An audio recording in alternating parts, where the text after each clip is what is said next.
see you. Everybody, I'll call the meeting to order. It's a whisker short of 5, but we're all in situ and ready to go. So I'll declare the meeting open. And we've got the announcement of visitors in part 1 there, I see. I'm not going to mention further down, but any of our visitors in the gallery today, all acknowledge our Shire Freeman, former Shire President Mick Bennett. Thank you for coming along, Mick, and there's some other esteemed people in the gallery as well, but Mick gets a mention because he's Shire Freeman.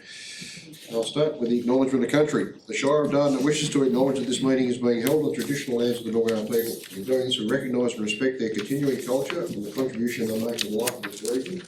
Pay our respects to their elders past, present and emerging. The Shire of Dartmouth also respects and celebrates all cultures of all our residents and visitors to our Shire. The emergency procedure is to exit the building, follow the green arrows and we'll get over the road if we need to. The affirmation of civic duty and responsibilities there for staff and councillors, and in accordance with section 5.23A of the Local Government Act 1995 and part 2A of the Local Government Administration Regulations 1996, video or audio recordings of council meetings apply to all ordinary and special council meetings of the Shire of Dartmouth. All recordings will be retained as part of the Shire of Dartmouth records and will be made available to the public via the Shire of Dartmouth website, excluding the recordings of matters that council take behind closed doors. On to part 2, the attendance. Donna and Jolene will be putting everyone down. We don't have any apologies. We do have a leave of absence for Councillor Lilly for today, and there's one in the slot for Councillor Hutchinson for next meeting. Previous meetings is there. Response to public questions taken on notice. There are none. Public question time. Got a couple here. Nancy, did you wish to start? Nancy Churchill from Coastal Rowing. Apologies, thank you very much for having me again. The question we have to pose to you is with regards to item 12.42, the permit to occupy on this agenda. Has Coastal Rowing provided sufficient information to council with regards to the urgency of our community programming needs? That is, 28 women have volunteered to become paddle sport guides and instructors, and they cannot become competent and competent without access to equipment waterside. Coastal Rowing has insufficient equipment in its current container at Eaton Foreshore for this purpose, but has 22 kayaks and paddle boards currently stored inland at a location with no water access. And the availability of sea containers at Eaton Foreshore and Watson Reserve will allow us to complete the training of these 28 guides and instructors in preparation for next season, and also allow us to offer expanded programming to the Eaton community at these locations. Thanks, Nancy. There's a lot of, you have given a lot of information, so thank you for all that. I don't know if anyone else is needing any more or anyone wishes to comment. Thanks, Nancy. And also in the gallery with a question, Sue Williams from FVM. Would you want to read it out, Sue, or? Yep. Thanks, Chair.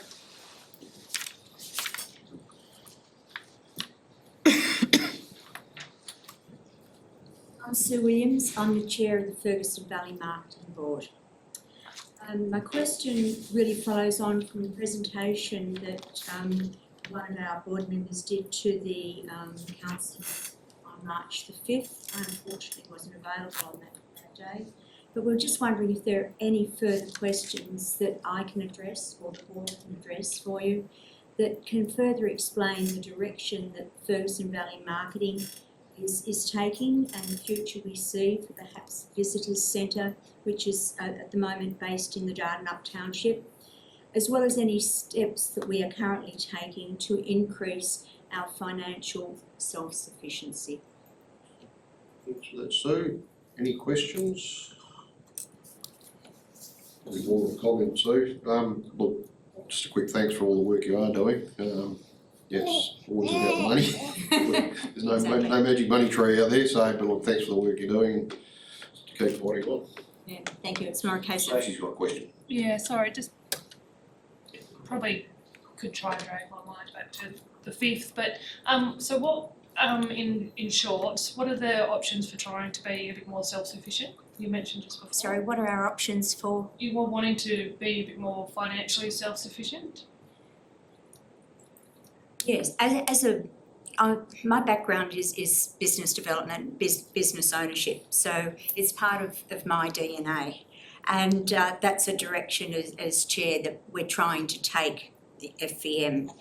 It takes time to shift attitudes and approach, but the board at the moment is very focused on delivering value back into the businesses across the valley, and that's businesses at all levels. We're working with the micro businesses as well as some of the larger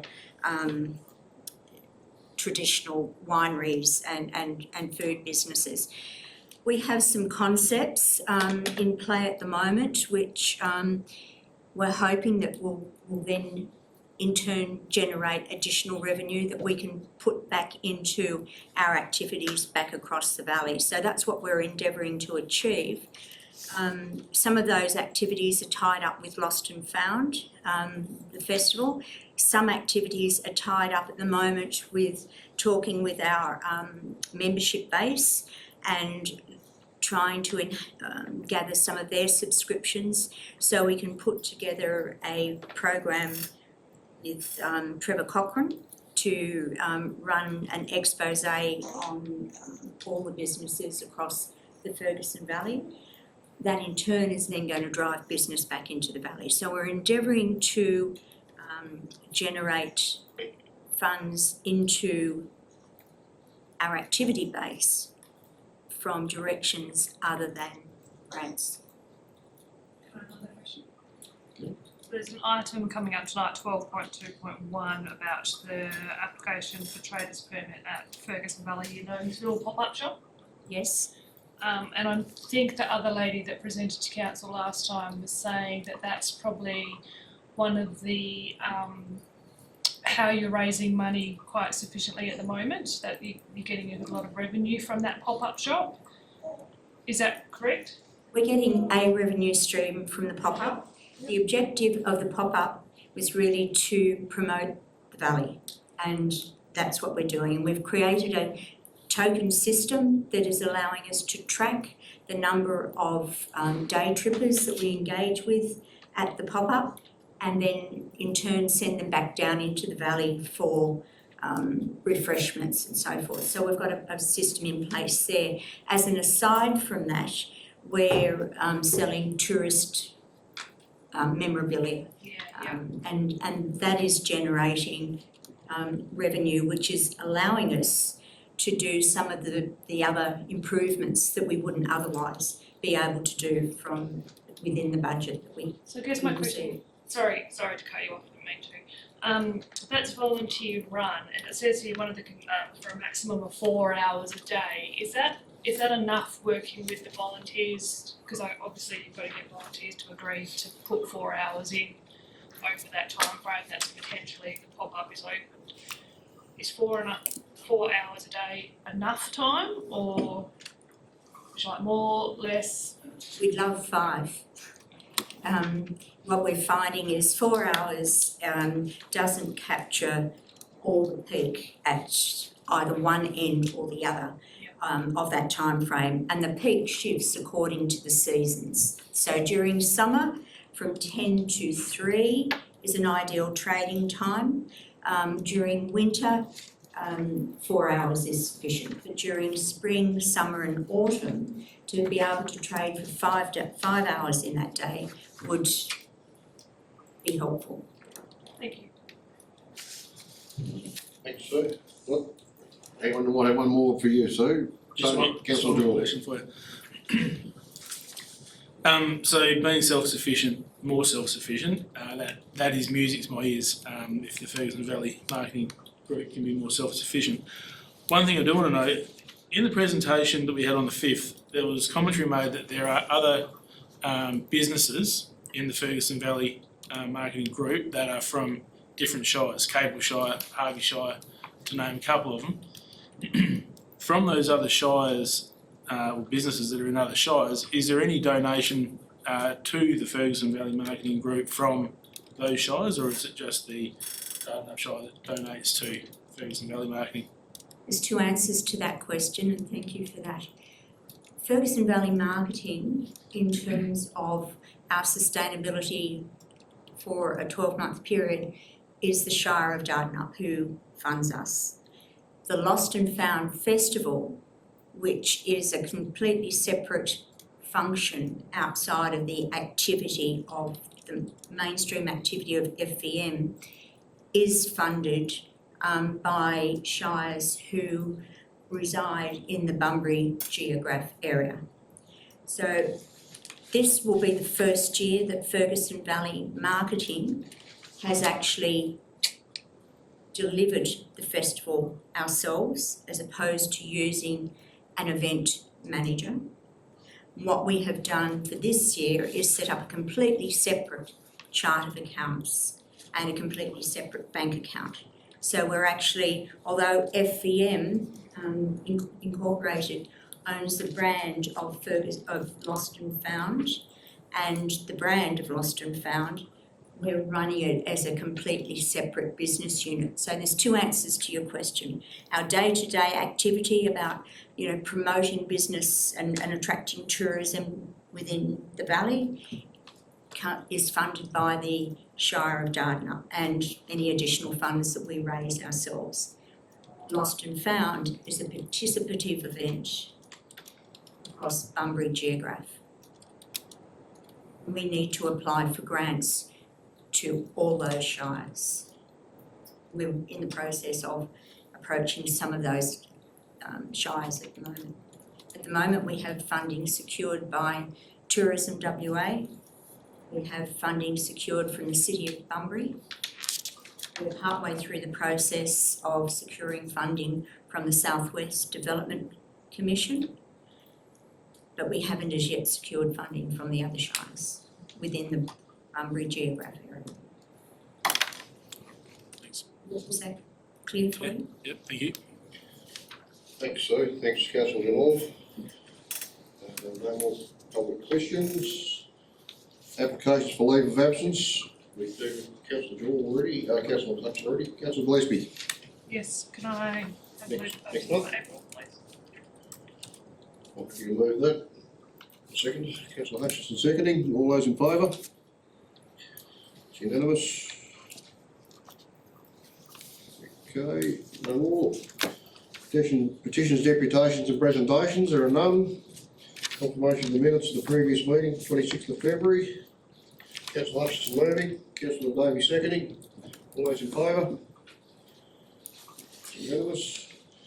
On to 8, announcements by presiding member without discussion. I did put a presence report in a little bit late to make the agenda, but Jolene's just going to flick it up there for you now.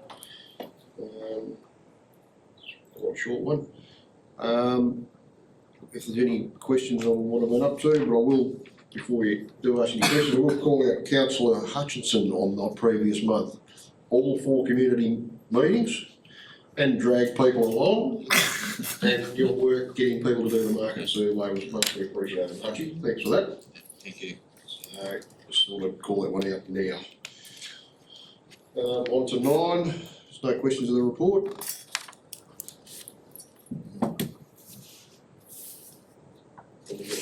Thank you. Announcements of matters for which the meeting may be closed. There is an item at the end of the meeting, which CEO performance review, consultant and professional development, when will we be behind closed doors? 10 questions by members of which due notice has been given, there are none. Declarations of interest, I have many. I'll start with this Chief Executive Officer. Mr. Andre Scheinfeld has declared a financial interest in item 16.1 and that he's contributed to this report, the KPI quarterly report of 24-25, October to December 24, in relation to performance against the Shire's endorsed CEO KPIs, which were set in June 2024. This will be the behind closed doors item. I have declared an impartiality interest in item 12.2.3, community and events grants, as I'm a member of the Ferguson Bushfire Brigade, one of the applicants for a community grant. And I've also declared an impartiality interest for 12.2.4, the decommissioning of the Trollocs ponds. I sat on the development assessment panel on that back in January, so just declaring an impartiality interest on that one.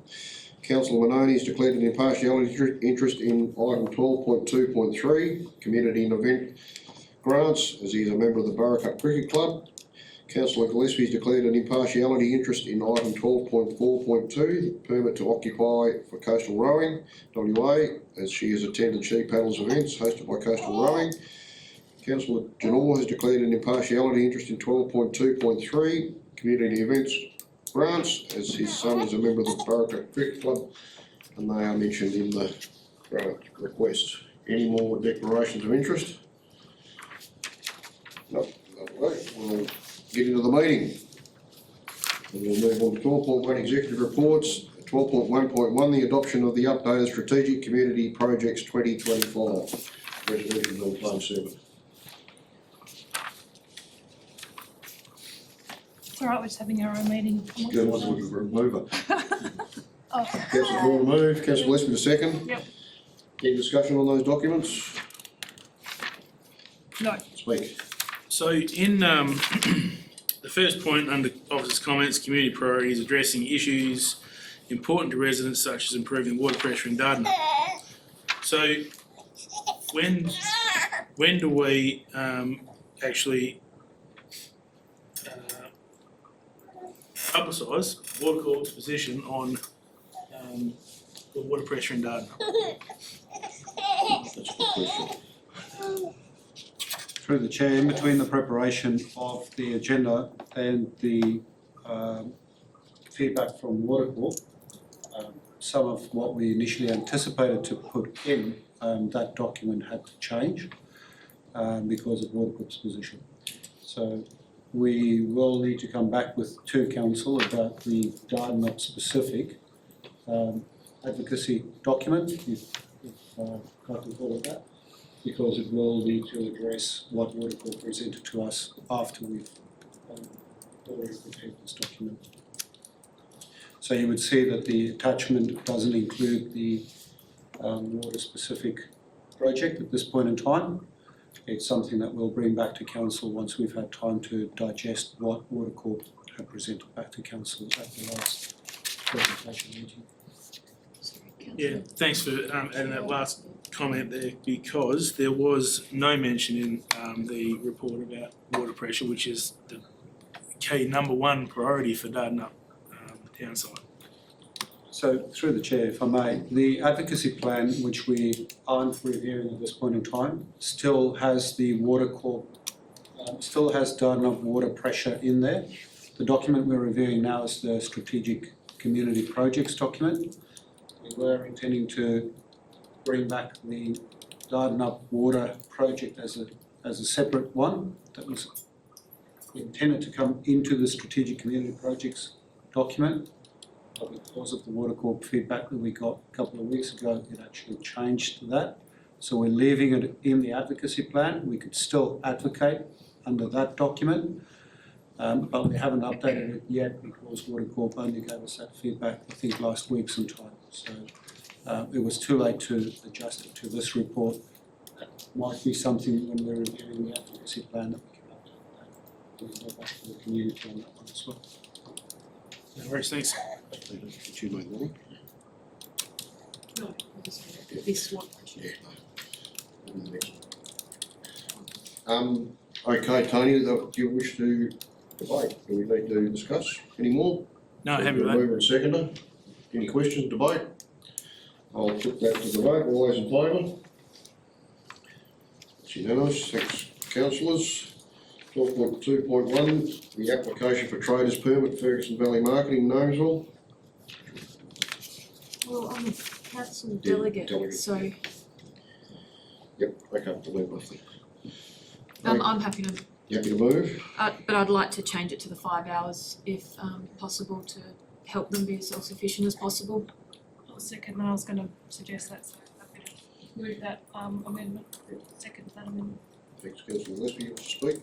I mean, we've talked about these guys a bit in the last few meetings. I think that by allowing them to trade there with as few restrictions as possible, we're allowing them to advocate for businesses in the Shire, improving our local economy, but by removing the restrictions, we're allowing them to try to stand on their own feet as much as possible, which reduces the responsibility of the ratepayer as well, so. Thanks, councillor Bell. Councillor Gillespie. Yeah, just sort of shadowing onto that. Definitely agree that giving them the 5-hour options when needed would be useful.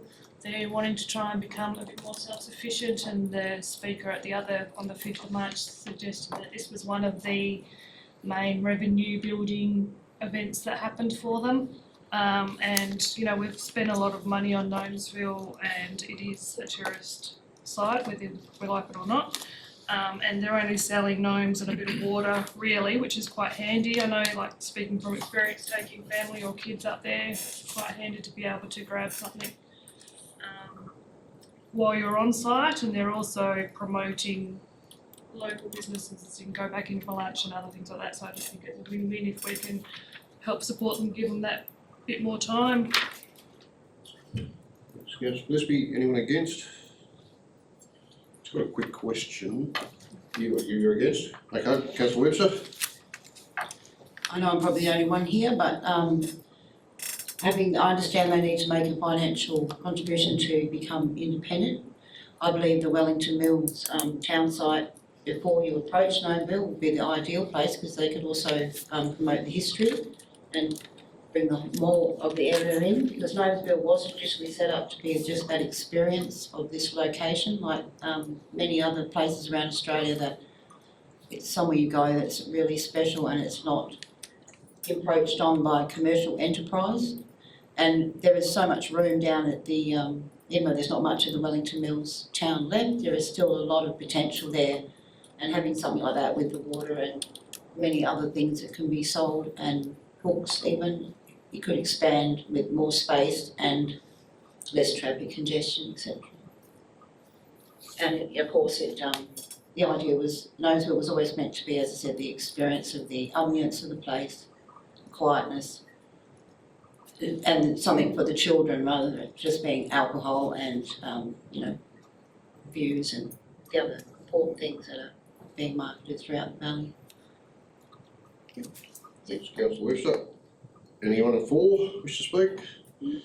Just got a quick question for yourself or Ashwin. Noting that the master plan does have a specific location for the pop-up visitor centre, it's nothing new and they've been operating. Has there been any issues? The next hour going to cause any problems? Look, thank you for the question through the chair. My recollection of the history is that the 4 hours was imposed as part of the trial period because there was some pushback from the community. As I think I've recently said in the report, the actual community which provided an objection and last year provided a survey to identify the issues, actually provided support as part of this proposal. So it has been quite a journey, and it feels like there has some understanding of what the pop-up shop entails. So as part of this process, there hasn't been any objections. We understand now what the community want in that area in relation to the pop-up store. Thanks, Ashwin. Anyone? That was sort of a for question, but yeah, I'm happy to support this one. It's been going pretty well. A little long is going to help them without too much impact on what's going on up there. Anyone else against? Wish to close, councillor Bell? Just in closing that it would be good if the future master plan could be amended, given that this trial, we're outside of a trial period, it's been ongoing, and if the only complainants are now in favour, it would be great to help these guys move forward there as well. And then that would include the community consultation process, I imagine, with the master plan revision. So, yeah, thank you. Councillor Bell, I'll put that to the vote. All those in favour? Against? 7-1. 12.2.2, the 1 year Waterloo Development Contribution Plans Progress. Resolutions on page 19 and 20. Happy to move that. Councillor Noni, just in speaking to this, yeah, we're still waiting for some people in Perth to do some stuff.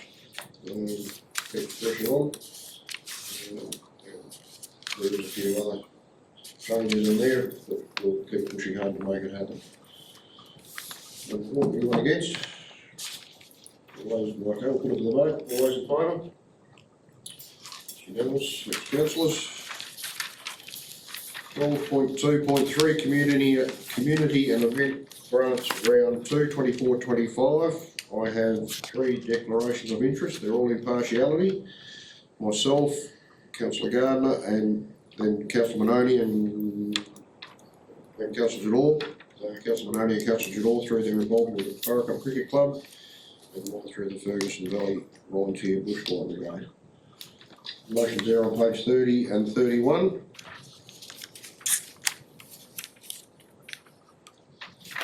Councillor Jador, office recommendation. Councillor Bell seconding. Any discussion required? Put that to the vote. All those in favour? It's unanimous. Thanks, councillors. 12.2.4, the decommissioning of the Tronox waste cell. After clearing the conditions from the DAP meeting for 2, 4 and 5, I've declared an impartiality interest on this one. One involved on the DAP panel in the previous decision. I'm happy to move this one. You can ask your question. Is this what came out of that panel?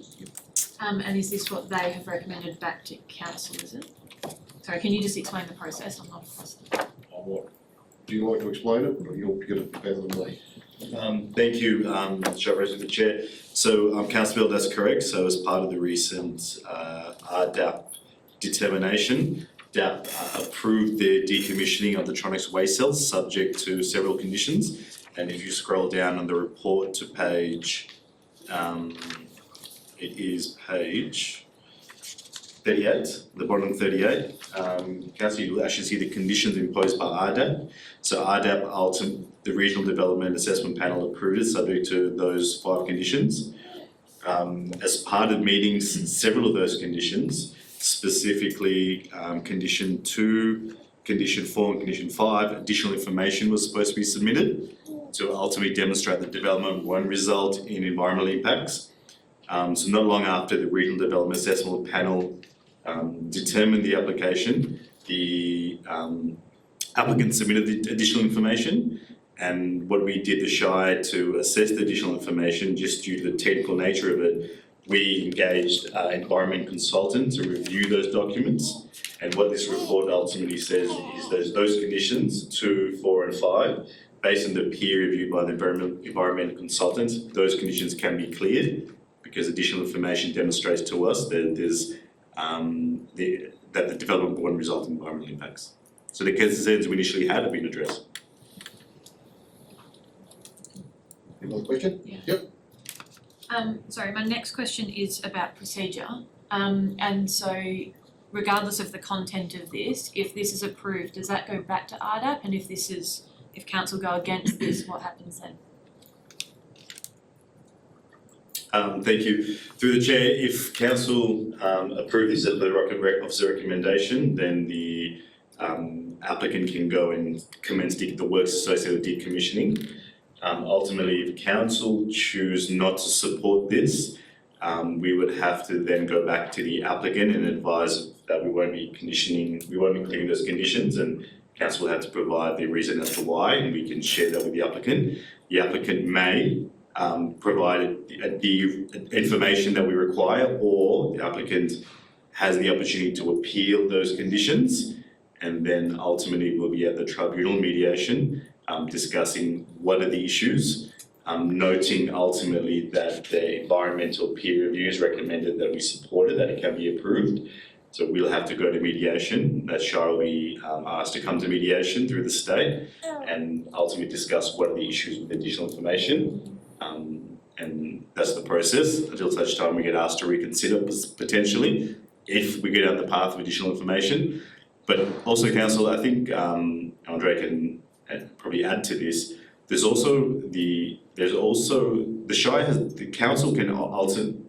tribunal can award costs against the Shire or the council. Ultimately, if the Shire council are being unreasonable in their determination of this process or this application or another application associated with this. And it can be considered as wasting time. There is instances where the state administrative tribunal has charged costs against the Shire for any costs the applicant has to engage a lawyer, engage in additional information, etc. So I suppose there's risks associated with going against the officer recommendation, but ultimately it's council's decision. I'm not sure Andre can add to that, but I hope I've been clear, Councillor Bell, and I can answer any other questions. Sorry, my question was more in relation to if we, as a council, go against this, does that mean that, because the overarching approval has come from the panel, if we don't go with the officer recommendation here for the conditions, does that mean that they can continue without conditions, is probably where my question was actually going, sorry. Through the chair, I might try and answer that. The approval stands. It's a matter of whether or not they satisfy the conditions. So they could start the development, and we can then say, well, those conditions haven't been cleared, but as Ashley pointed out, it's likely that it will then end up in the State Administrative Tribunal, that whether or not the conditions have been satisfied. And if council decides that the conditions haven't been satisfied, it would be up to the councillors to give us the reasons why it hasn't been satisfied, so that we can actually then convey that message through to the tribunal, and for the tribunal to then make a decision on that. So it's just a matter of the delegation to officers in the waste precinct requires development approvals to come back to council, and that's one of the reasons why this is being presented back to you, to clear those three conditions in order for them to continue on with what they're proposing to do. Okay, any more questions? Seconder? No, question? Second, question. I've got a few questions here, One and bear with me on this one. In the report, and this is the looking at the disclosure of interests from the meeting. So Councillor Lilly declared an impartiality interest, and then in the second paragraph, she was not permitted to participate in discussion and voting on the item. But then in paragraph 4, in accordance with the section 3.3 DAP Code Conduct, the Executive Director determined that the member listed above, Councillor Lilly, who are disclosing impartiality interest, are permitted to participate in the discussion and voting on the item, yet wasn't.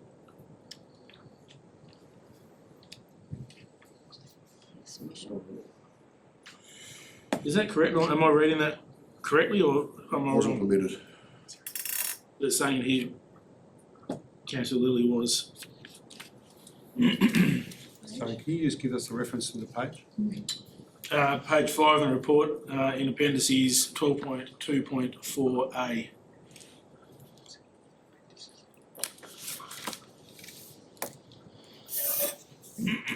Through the chair, without getting into that particular report, the message is conveyed by RDAP directly to the elected members on whether or not they can or cannot participate.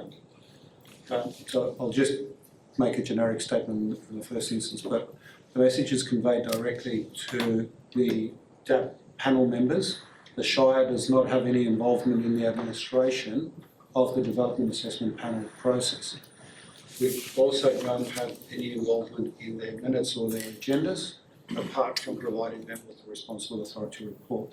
So whatever transpired in that regard is maybe a question that we could pose of the Regional Development Assessment Panel to clarify that with them, because if it's not a Shire document, it's a state government document, and it's their process, their agendas and their meetings. But that clarifies that component. It does a little bit, and it just does seem that even if you have everyone from the Shire turn up, your odds are stacked against you from the start, aren't they? The development assessment panels have been set up to have 3 independent members and 2 council members to provide local knowledge and input into the assessment process. It's supposed to go through the planning framework and make decisions based on that planning framework. There is only 2 council members and 3 independent members. that answers your question in a roundabout way. It's taken the decision-making powers away from local government and given it to a development assessment panel. Righto, thanks for that.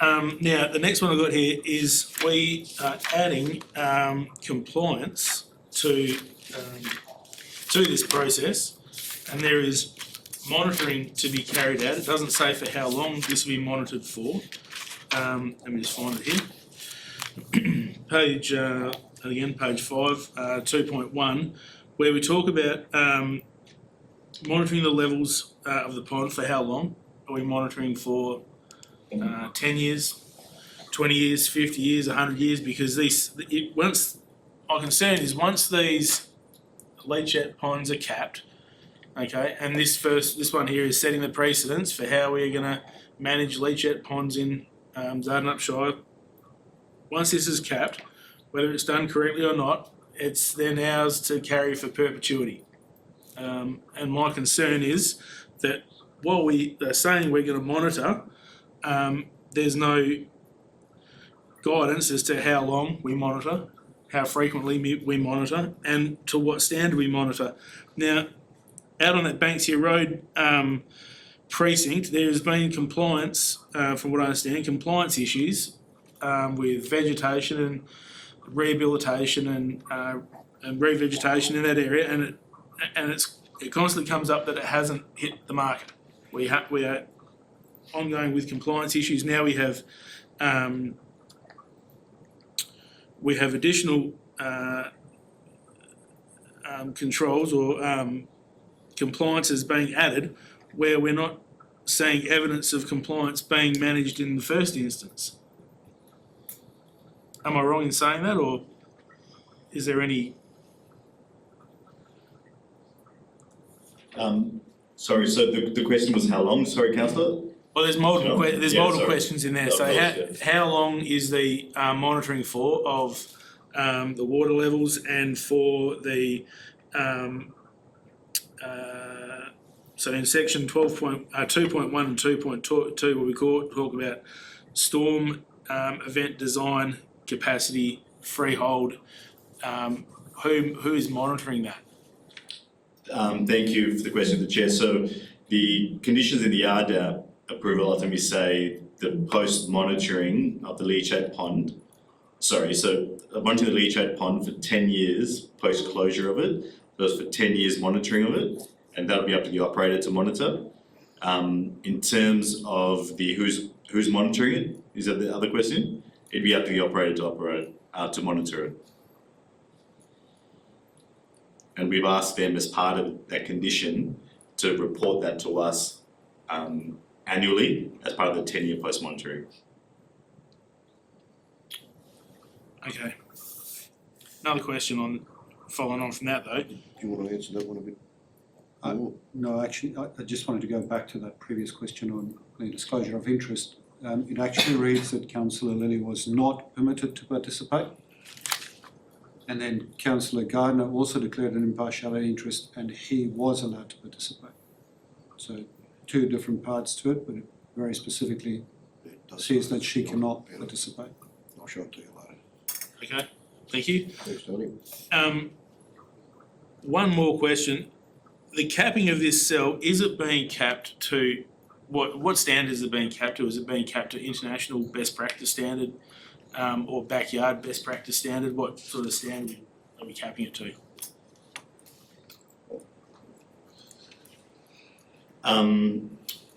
I need to check the peer review that was done. So as part of the development application as part of the DAP application that presented to RDAP, we had that application peer reviewed, which ultimately, as part of their comments and their conclusion, was the lining and the capping is best practice. I couldn't tell you, to be honest, to what standard, but the environment consultant has assessed the liner, has assessed the capping, and the associated works and said that complies. If you give me time, I can look at that particular standard, but I couldn't tell you off the top of my head, Councillor Dion. But the independent review has come back saying it complies. Okay, thanks. Councillor Hutchinson, question? Just one question.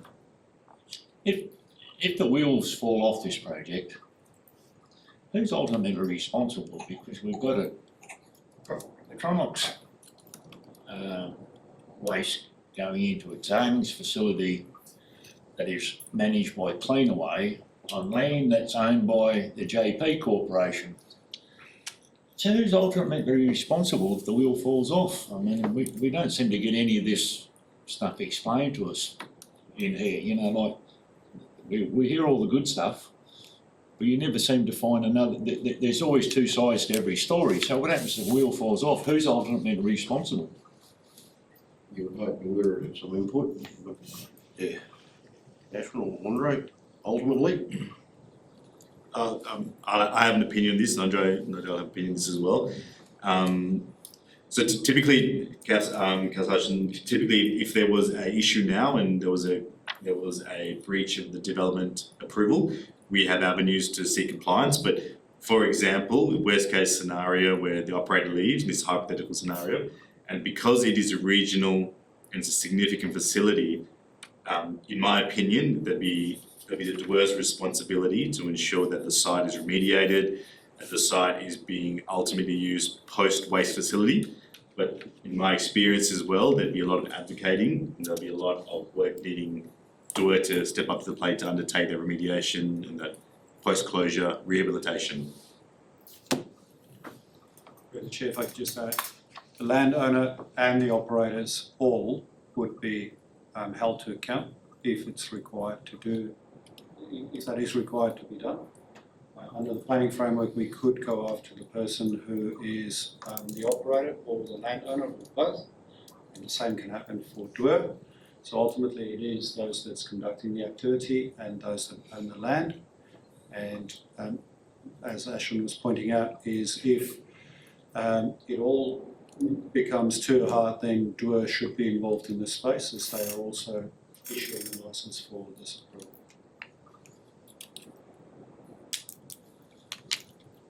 Any more questions? We're still waiting the second explanation, aren't we? Yep. And seconder? Councillor Janota, second. Yeah, just briefly debate, if you like, councillors. This has come out of the requirement from the RDAP decision that these reports should come to council, and as we've heard, they've been reviewed by an outside entity, which is probably a good way to go. They've not found any issues with the extra changes to be imposed on J&Ps and Tronox to cap that cell. There was some concerns raised at the Development Assessment Panel about approving it prior to these reports being changed in these three conditions. But they've met their obligation now, so on pleading grounds, I don't see any reason we can knock it back. Councillor Janor, you wish to speak? Only against. Against. Okay. So I'll be speaking against this, and that is I spent a lot of time reading through all these reports on this cell, and it took quite a lot of time to read through it because there is a lot of information there. But my concern is around the monitoring of the cell, and then the responsibility should something happen to it in 15 or 20 years' time, and then we, as the Shire, are left to clean up the mess. I also don't have much confidence in DWER and their ability to hold accountability if compliance should not be met. Councillor Janor, anyone? Question. You can ask a question. In terms of the compliance issue, which is, I'm aware that that's an issue regardless of the operator in any facility of any business and industry in our Shire. But in terms of this particular operator, it seems to be like we are constantly asking DWER to help us with compliance, or we're either footing the bill for the compliance or deliberately not footing the bill and expecting DWER to pick it up. is by these conditions becoming a council responsibility cost shift? Like, is DUA trying to say that we're not going to make this happen at council, or we're not going to put the conditions on, council can, so that then it's up to us to enforce compliance and the ratepayer, versus DUA putting these conditions on and them being responsible for compliance? Does that make sense?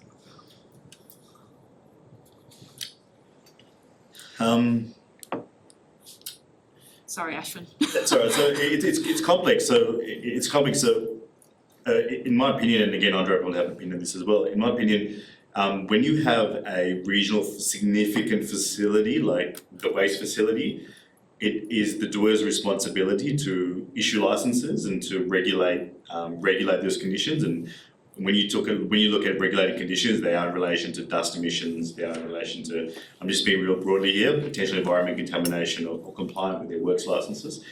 But it's tricky. They need to regulate. We're at the coalface. There's also a development approval process needs to require because it's development. So we can issue an approval, but ultimately, the landowners, the owners in the locality come to the Shire straight away because we are ultimately represent them.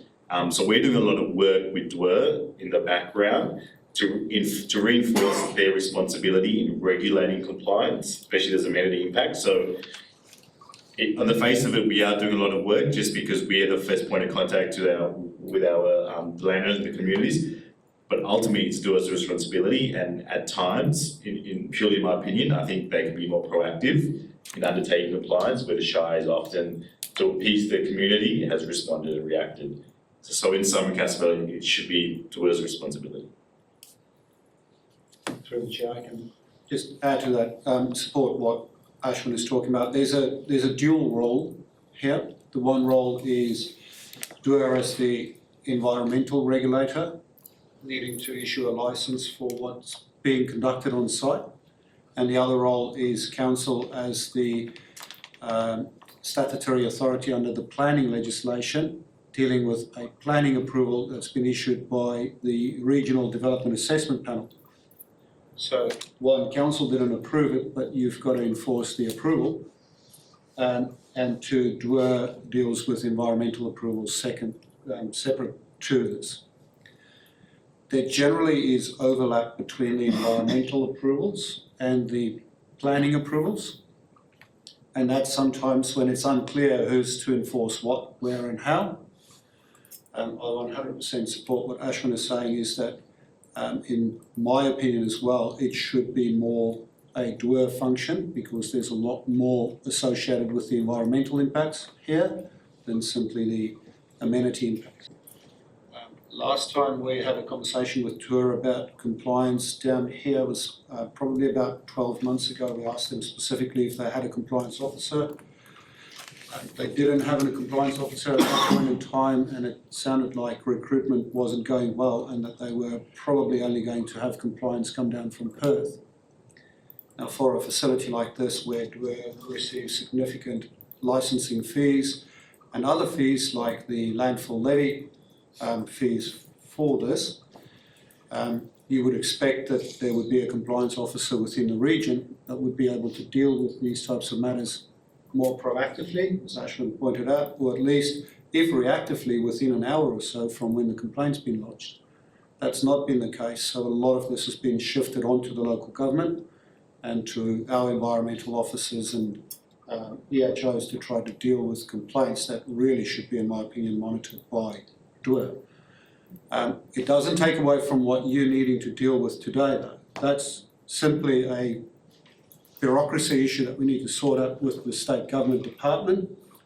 In terms of the merits of what's in front of you, you've got the report and the recommendation there for that.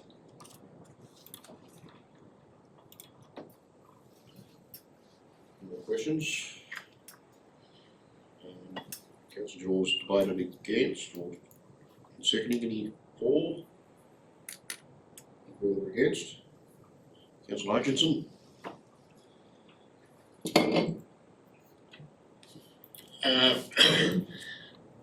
I'm not voting for it because when we asked the question about when they wanted to put this, the matting out, well, first of all, it started off with shear vein testing. And they couldn't do any shear vein testing out in the middle of the area to find out what the settlement was like, because they couldn't walk out there.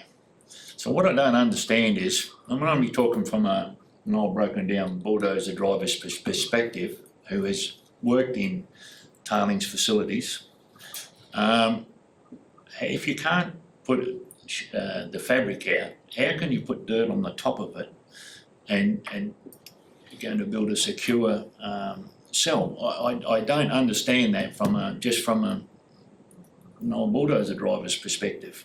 And the other point Councillor Genoa brought up with our environmental people, the DEWA mob, it doesn't have any trust in them. I form the same view, because they're the overarching body that gives out all the permits and everything, working with the Department of Lands and that, or Planning Department. But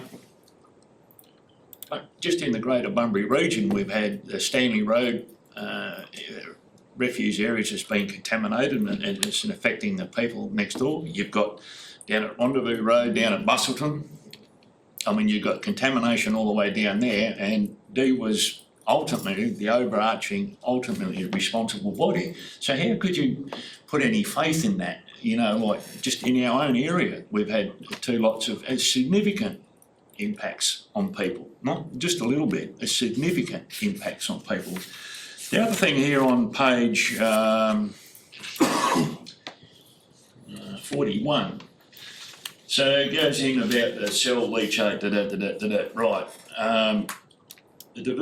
Divert water, excess water to the pump in combination with cell 1 outflow. This pump activator system should maintain minimum freeboard. This is in relation to a 1 in 100. So should, I mean, that's a fence setting statement. Either it will or it won't. I mean, strike a light, we've got all these engineers, we've got some of these people out there got more bloody degrees than a compass, and they're telling me it should maintain. Either it will or it won't. Yeah, so anyway, look, I'm voting no.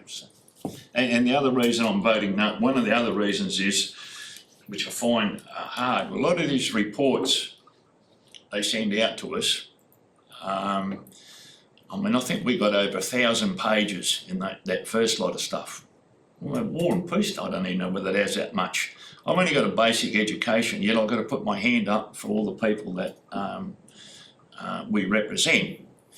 And I never went to that I never had that education. I've only got a partially completed degree at the University of Life, and that wasn't included, some of that stuff. So, yeah, thank you. Thank you, Councillor Ash. Any more for, against? Okay, councillors, well, I'll close, but I will close starting with a question. There's some issue around the information on monitoring and responsibility if there is any future contamination. Would those details be buried in that report that we can't find? And would a deferral be an option for us to look further into that and answer those questions? Through the chair, you are able to defer this, to answer that question first. If there's specific information that council needs, then you could ask that. I do know that the applicant is quite eager to get on with the development, so a deferral may trigger an appeal. So just letting you know, I don't know how the applicant will respond to a deferral. It could also trigger an appeal. The question is whether or not the information you seek has been presented in the documents that's been presented to council. So yes, you can, but it may come with an appeal. Yeah. Okay, councillors, yeah, look, to me, as part of that panel, my feel at the time was to disallow it because of the 3 conditions that the reports weren't there at the time. They've since addressed them. The council has engaged the independent peer review by NBS. They've come back with their comments, which are in the body of the report. to risk going to SAT on this one and the associated costs. I'll take. So, yeah, I'll put it to the councillors.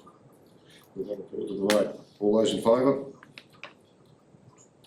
Against? Okay. 7. Alternatives, so we'll move on. 12.3.1. Eaton Foreshore Precinct Concept Plan. Councillor Westby. Can I move with a possible addition to point 2? Just states that request the Chief Executive Officer bring the report back to council with the community feedback and a final concept plan for endorsement. Because we just add a date, like to the either the June or the July meeting. Can I move that? Mr. President, through you, councillors, council already resolved that we do the concept plan and bring it back to the June meeting this year. So can we clarify that here and just put brings back the final concept plan for endorsement at the June whatever date, please, and then I'll move that one. Seconding. Councillor Bell. You're up. Councillor Gillespie. Yeah, I am on the Foreshore Working Group as a council representative for this group. There's been quite a good lot of involvement there from that group. We have the concept plan. It's just now basically time to take that out to the community and get some feedback and see what the community want to do with that area. So happy to move.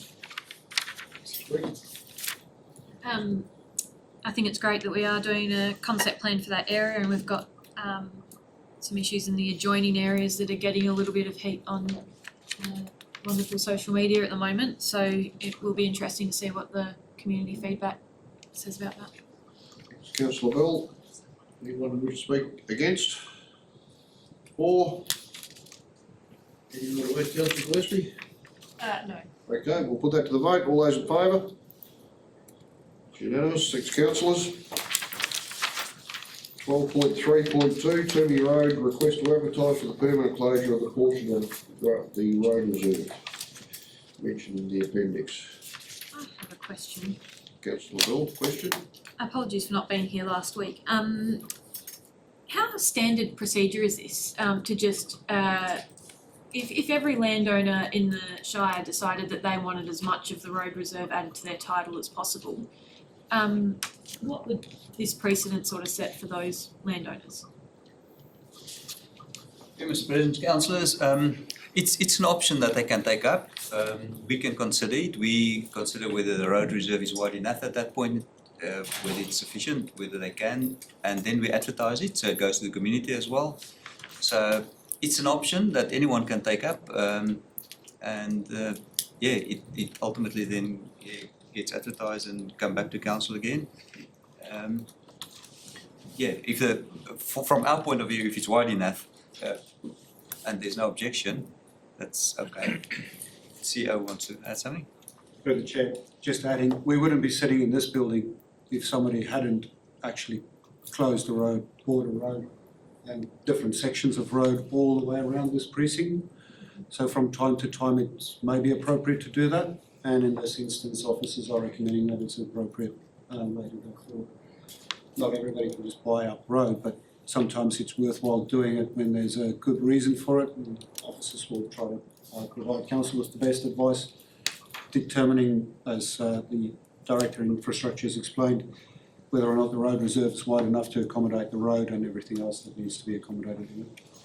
And so this motion is only for public consultation?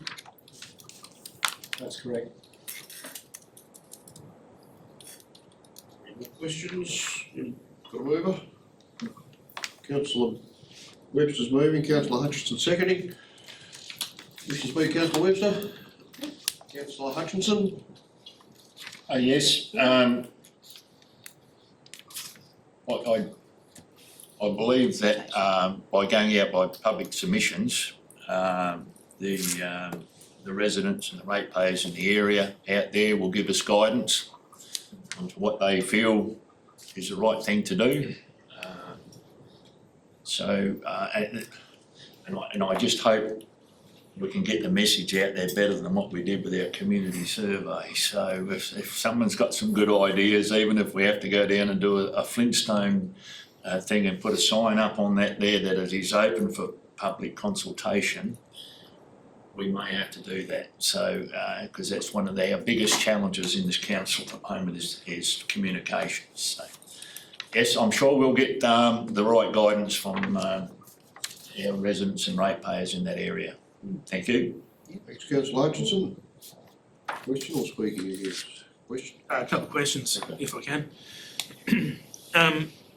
So I was doing a bit of looking on Landgate to try and work out how it's all gonna add into the block of land around it. I couldn't actually work out what benefit it is for the Shire and for any of the blocks of land that go around that road easement.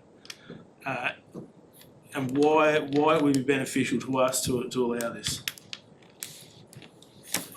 Yeah, Mr. President, councillors, it's not specifically to the benefit of the Shire. It is part of our community that's got an issue. They've asked whether we can consider this option. So instead of paying money to relocate the fence, they'd rather buy the property or the part of the road reserve and then keep the fence where it is. So when we can accommodate our community, we do that if it's not to our detriment or have any negative impact on us. And that's why we say it's okay, have a go. As the CEO said, it will be advertised, or as Councillor Ash said, if there's community pushback, then we will reconsider it again, and it will go to the Department of Planning to decide in the end whether they do it or not. Who pays for the advertising? Is that the Shire that pays for the advertising, or is that the applicant that pays for the advertising? The Shire will be paying for the advertising, yes. Yes, councillor Bell. My understanding from nothing more than community gossip is that we've had these individuals in, or the Shire's had legal action with the proponents of this. Is that correct? And can we have some history on that? Or am I completely No, incorrect? through the chair, you're correct. The issue came up when the fence was installed in our road reserve. We raised with them the concern that they haven't had a prior approval to that. That escalated to us taking enforcement action, and as part of trying to resolve that enforcement action, one of the options is for them to actually buy that section of road reserve instead of relocating the fence, which is why this is being presented to council as an option for them to resolve that. Alternatively, if they have to relocate the fence, I think there's some clearing that will need to occur as well, and I think they're trying to avoid some of that by buying the section of the road. I might be getting a bit off topic here now. Was there an original fence line there? Like it, There was, but that fence is dilapidated, and they wanted to put a new fence up. Yes, If I may, through Mr. President, councillors, just a bit history as well, is that, or part of that, the southern part of their property, they've already relocated the fence, it was in the wrong spot. And they fenced our drain in, so we said, no, you can't have that, because you need to move the fence so that our drain is accessible by our crews. So, and they agreed and done that already, so they showed intent to do the right thing. And there we said, no, you can't have the land, you can't buy the land, because it wouldn't work. So it's a bit of a twofold process where we allow them in this one. Stacey. Two questions. When they originally put the fences in, did they not have an understanding of their boundaries, or have a surveyor come out and they just plonked the fence wherever they thought they wanted If to? that's something you'd have to ask them. Our Maybe officers surmising don't as to know, what their thoughts were. our officers weren't aware of that fence being built. So, Mr. President, we weren't aware, no. We became aware when someone complained about it and told us about it, so we went out and we had a look. At one stage it was mentioned here it was for less clearing to happen, that's why they've put it there. But I don't know why they've put it on that exact location. Thank you. And the second question would be, Sorry, just before you ask the question, just to answer the question further. At the time, there were concerns about cattle that had broken through from the neighbour's fencing and it was damage to their property, so they urgently wanted to put up fencing.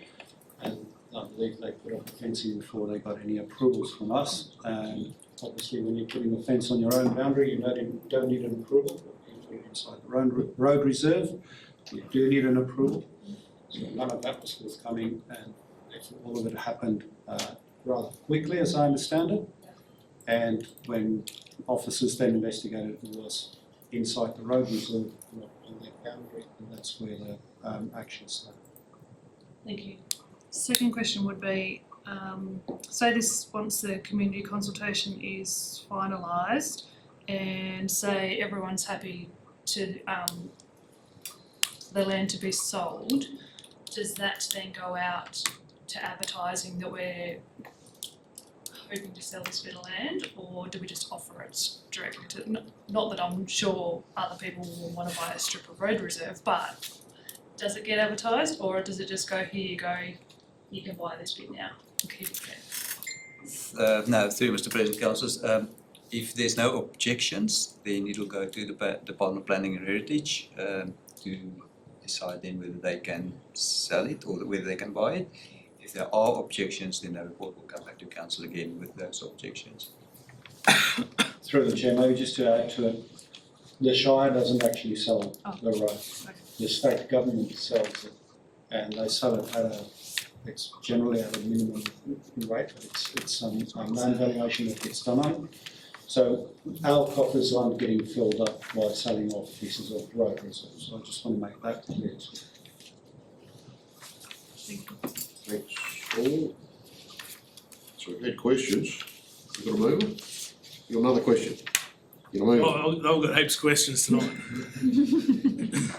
So, first one, are we gonna hamstring ourselves if if this bit of land gets purchased and in 20 years' time we need to widen the road, do road works in that area because all the farms have sold up and it's turned into another Wanju style development? Are we gonna have to then resume that land again to widen the road and pay quite a bit more money for that? Mr. President, councillors, no, Councillor Janor, I doubt it very much, never say never, but the road reserve is an awkward shape there for some reason, don't know why. Very wide, and I very much doubt that we'll ever need that portion of land for the road again. Okay, second question, have we titled this this motion correctly? So it's saying request to advertise the permanent closure of a portion of the road reserve. Should it not be request to advertise person XYZ to purchase a portion of the Toomey Road Reserve? Because that's what it is, where someone's gonna purchase that portion of road reserve. We're not just closing it, we're advertising for someone to purchase it. Through the chair, understand that by closing the road, it's the land administration regulations that title it that way. Okay. So by closing the road, it won't be public road anymore. But yes, we could have explained that somebody's intending to purchase it, and that's something we could put in the advertisement as well to explain why we're wanting to close it. But effectively, it's just by closing that, it then allows that opportunity for somebody to purchase it from there. Okay, this will be the last question. No, I'll move the amendment to say that, oh sorry, has it been moved yet? We've got to move Oh, to sorry, second sorry. already. Sorry, yeah, I sort of lost my way over there. Yeah. Okay, so councillor Webster, you moved that one way back a while ago. Yeah. Would you like to speak? No, it's all been covered. Councillor Hutch? Oh, covered, thank Okay, you. you wish to speak against? Clear the floor. No discussion required. Okay, we'll put that to the vote. All those in favour? Councillors? 4.4, Corporate and Governance Directorate, 12.4.1, the mid-year budget review, 24-25, page 51 and 52. Councillor Janor moving. Councillor Janor, Councillor Webster seconding. Any discussion required? Just a comment. Yep. When we have the mid-year budget reviews, and we've got 16 points. Would we be able to have more references in here for the specifics in the appendices so we can shortcut to the points that are references? I can answer through the chair. So the general ledger reference in each of the resolution is the reference point to take you through to the mid-year budget review papers. And the title of those accounts is listed, but I can further explain if you need clarification on any of those items. Yeah, thank you. So through the chair, if I just talk to the report, so in accordance with legislation under the financial management regs, council is required to undertake a mid-year budget review at least once a year. That review needs to be carried out between the 1st of January and the 31st of March. So going through our whole process of the mid-year budget review, our management and the executive sat down with staff to work through individual line items within the budget. Those budget amendments are reflected in the resolution. So outcomes from reviewing all the general ledger expenditures and revenues has put forward a surplus of around 717,000, so just over 200,000 in excess of what was budgeted at 506,000. That's typically made up from additional interest income that we've got throughout the year through our investments in term deposits, additional rates income through interim rating. There are other variances as well. We've got an additional rec centre membership revenue coming through, which is at point 10. Working through in recognition of some of the additional revenue expenses, we've got some expenditures that are over budget. Partly on point 11 of the resolution talks to the ancillary budget, so a lot of the works that have come through under the ancillary budget relates to storm damage, and our works through going out and fixing the roads and the like as part of that budget process. The actual increase in consultancy, we're looking to increase that from around 45,000 to 140,000, so that's for some monitoring and testing and that sort of thing and the like. Also, with regards to the sale of Sanford Way, we had a budgeted amount of around 630,000 to put to our reserve. We actually received additional income, so the net proceeds of that is reflected in resolution 14, so transferring an additional 115,000 to our building maintenance reserve, which was also reflected back in our IPC committee meeting on the 12th of March. Part of the resolution is looking at our 717,000 surplus estimate. Part 15 talks to procuring an additional water licence that we've explained, I think, through the IPC process, but rather than purchasing a bore, going out and purchasing water at a set value and utilising part of that surplus, drawing down on that surplus to purchase that water in 24-25 financial year. Any other questions to take through the report? If I remember correctly, that point 15, if we're expending the 200 this financial year on the additional water, we're saving 313 next financial year, is that correct, in the additional bore? Okay. I can't remember the chain of events that was going to happen there. So the bore works was going to, through the chair, the bore works was going to be programmed through our asset management plans. Part of that process, reviewing the actual bore and what it would cost for a new bore and tapping into the water as opposed to the decision around purchasing water was a better economic decision for council to purchase the water licence. So that's been reflected in the asset management. Was that the 300,000? Yeah, okay, thank you. Through the chair, what we were proposing in the budget process was to put a new project in next year's budget to consider sinking another bore in Millbridge into the Leederville.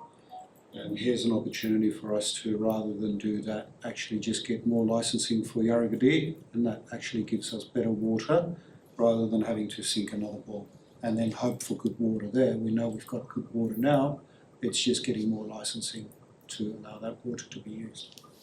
And the flow on of that was we could leverage the savings for further grant, well, hopefully positive grant applications.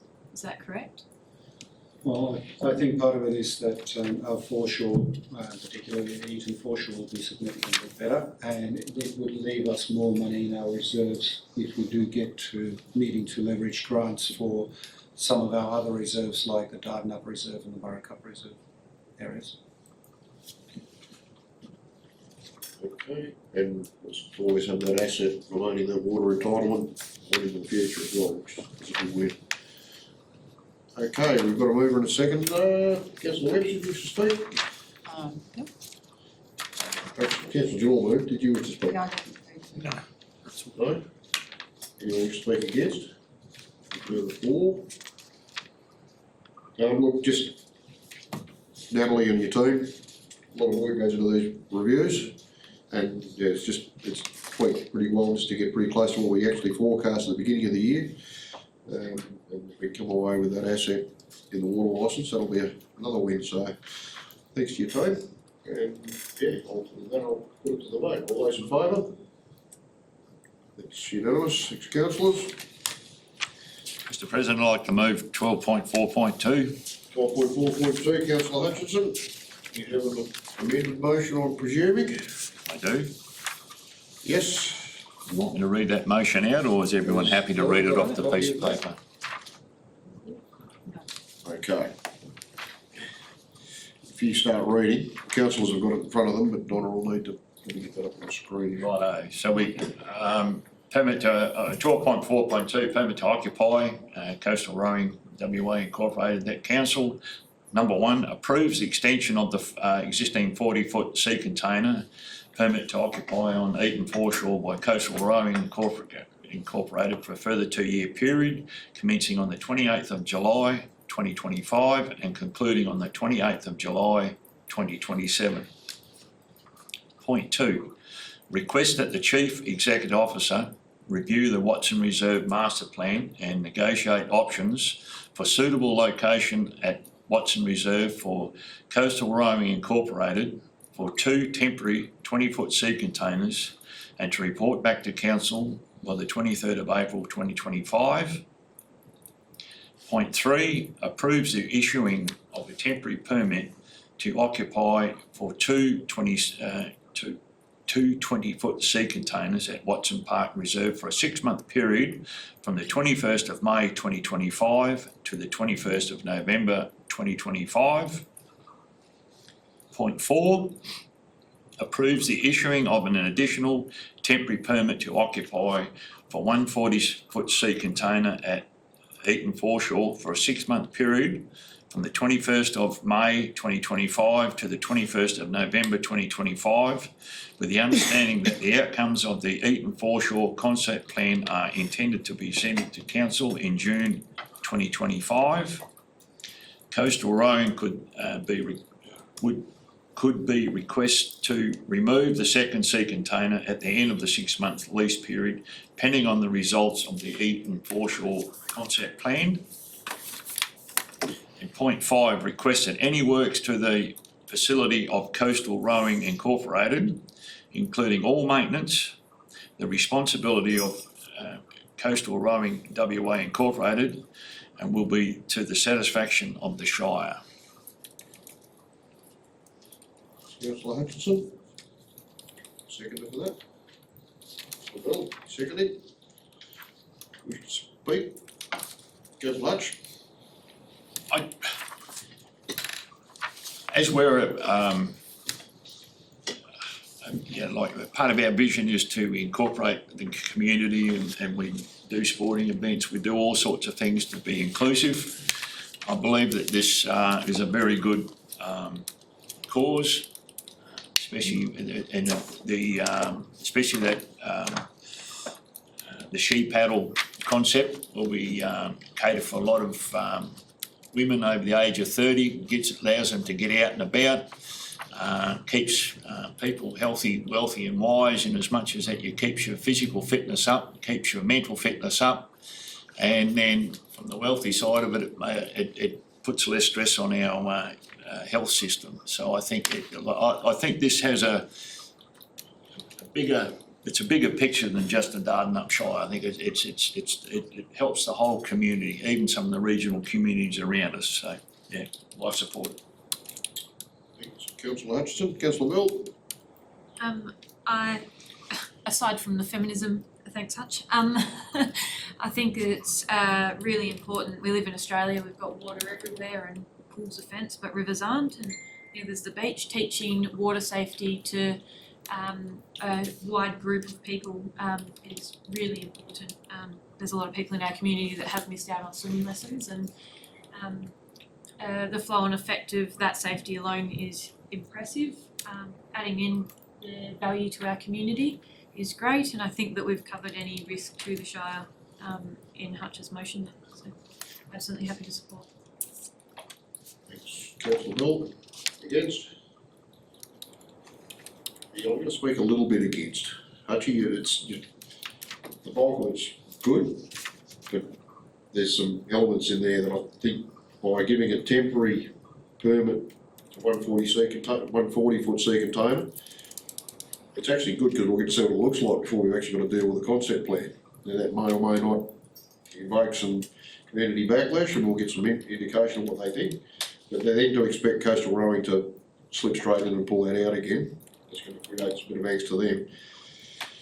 So on that, we're in a process for the master plan, and that master plan, that concept plan for the Eaton foreshore has come about from the Western Coastal Rowing to build a shed down there.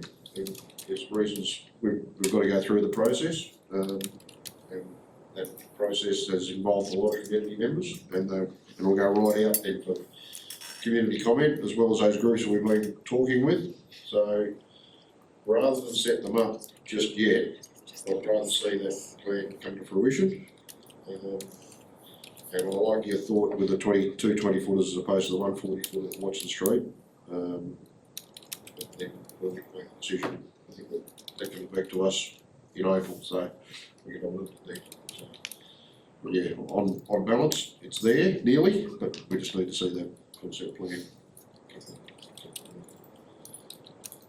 Anyone else wish to speak for? Councillor Gillespie?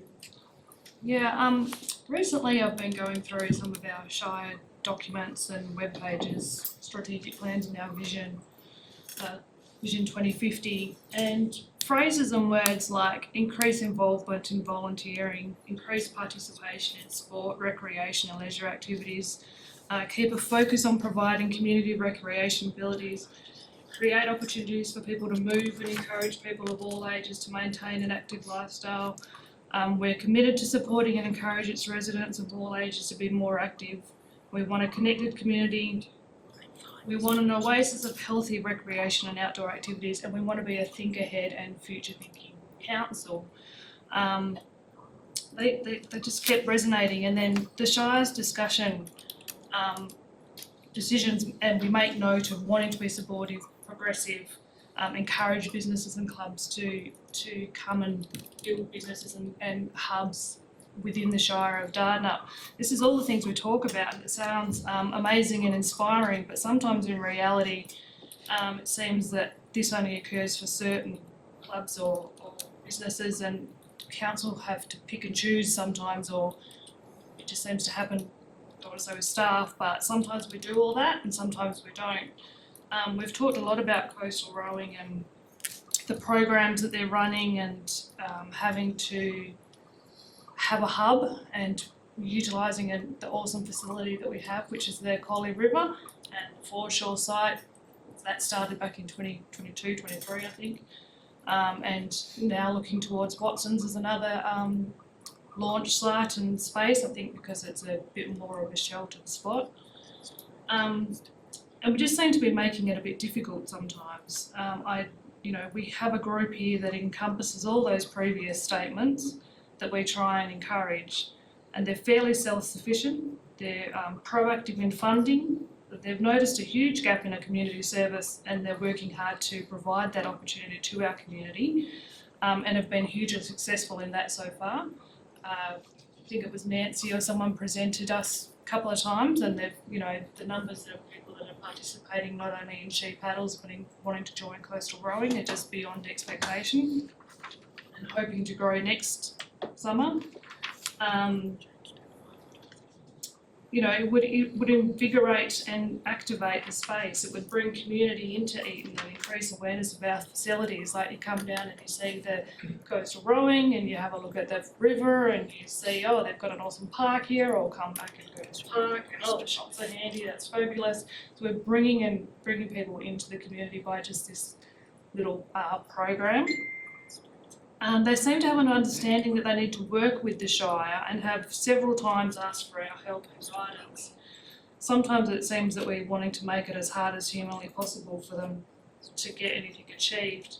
And I do understand, I've been on council a while now, this is local government, nothing happens quickly.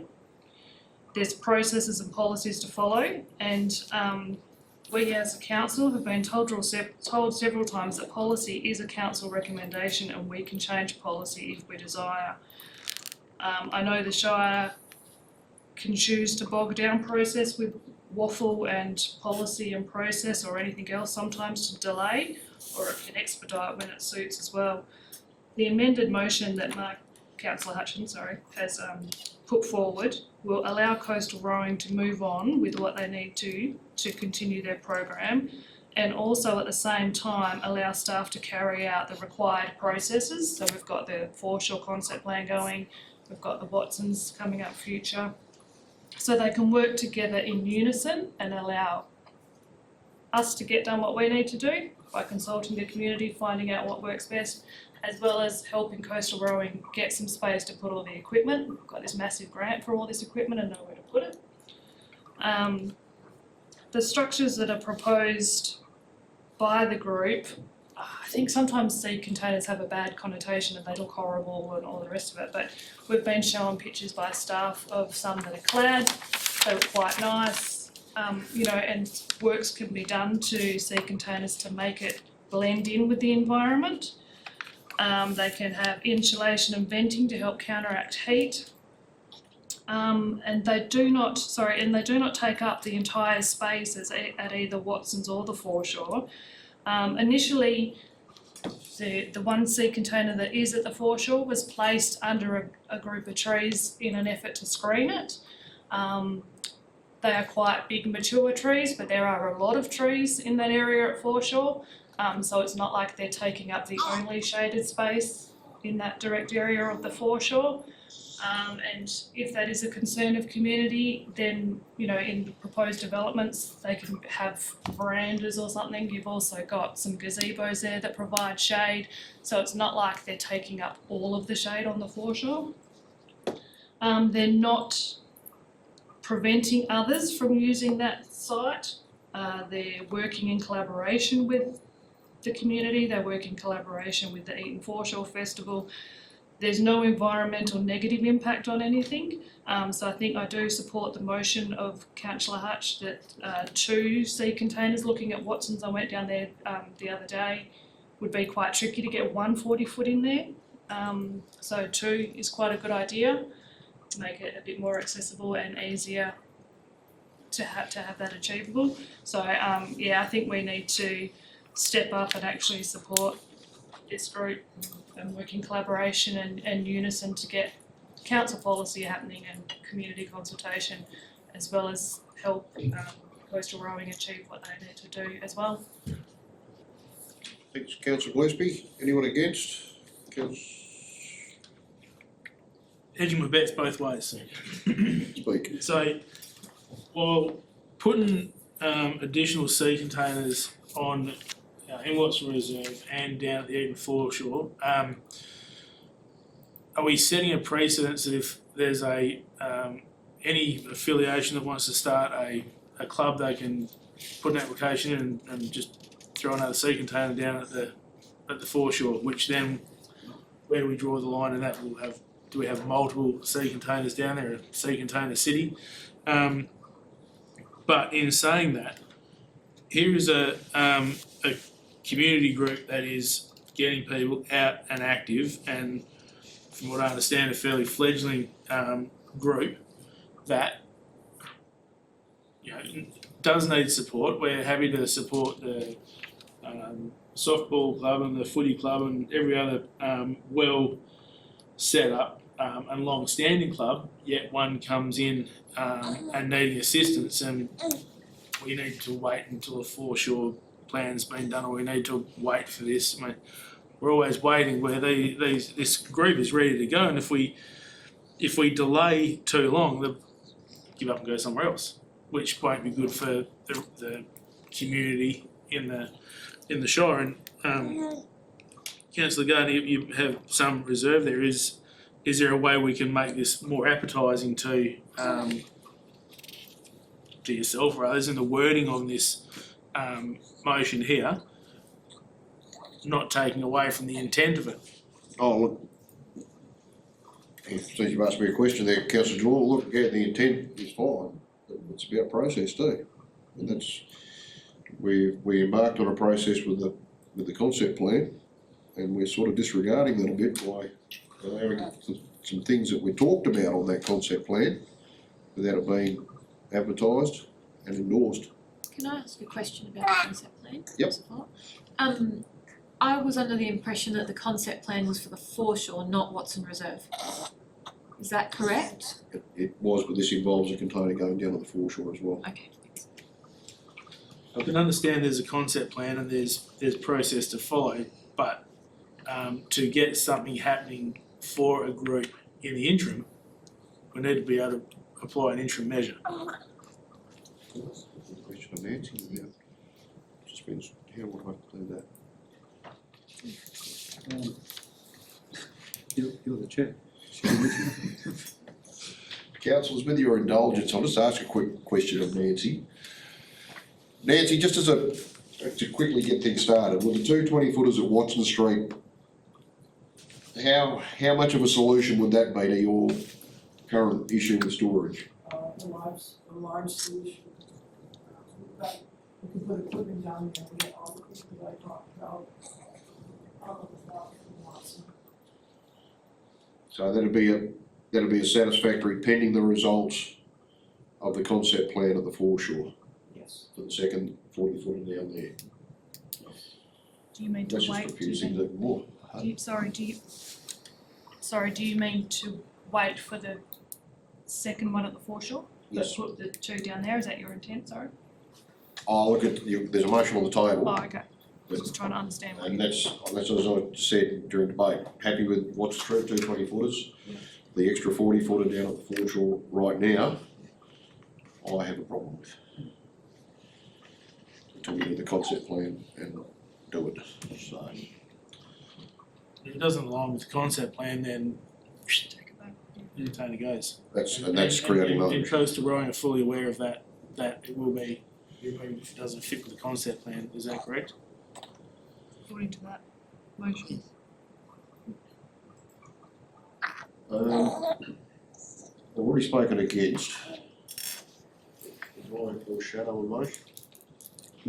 Mr. President, sorry, you could have, during the debate, when you had that yes. opportunity, should this motion be lost, as the chair, you could put another motion in order for a resolution to be achieved.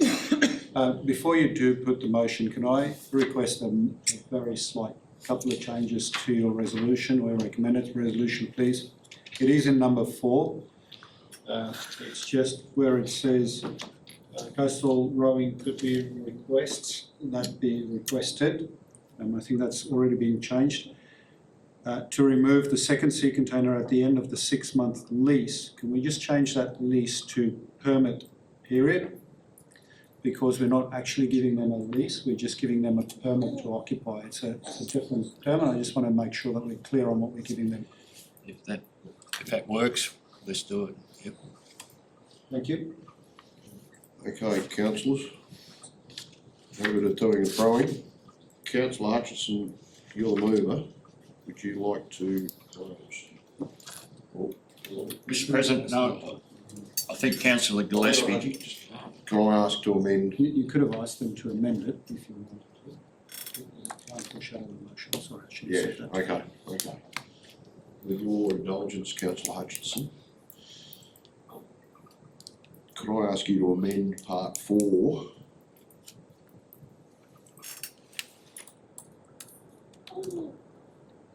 Possibly even remove it until such time as the concept plan That's very, Mr. President, I don't want to be hard to get along with, but let's make it happen. And then when the concept plan is out, and like you suggested earlier on, people can see it down there. And then if I'm walking down the street and I might have to put a sheet of iron on my back so I don't get knifed, well then I know that the people don't accept it. Now let's put it out there, let's try it. I mean, because one of the most frustrating things about being a councillor, and I know it's not unique, is the process that we have to be guided by is that slow. I mean, you've got to line it up with a fence post to see if it's moving.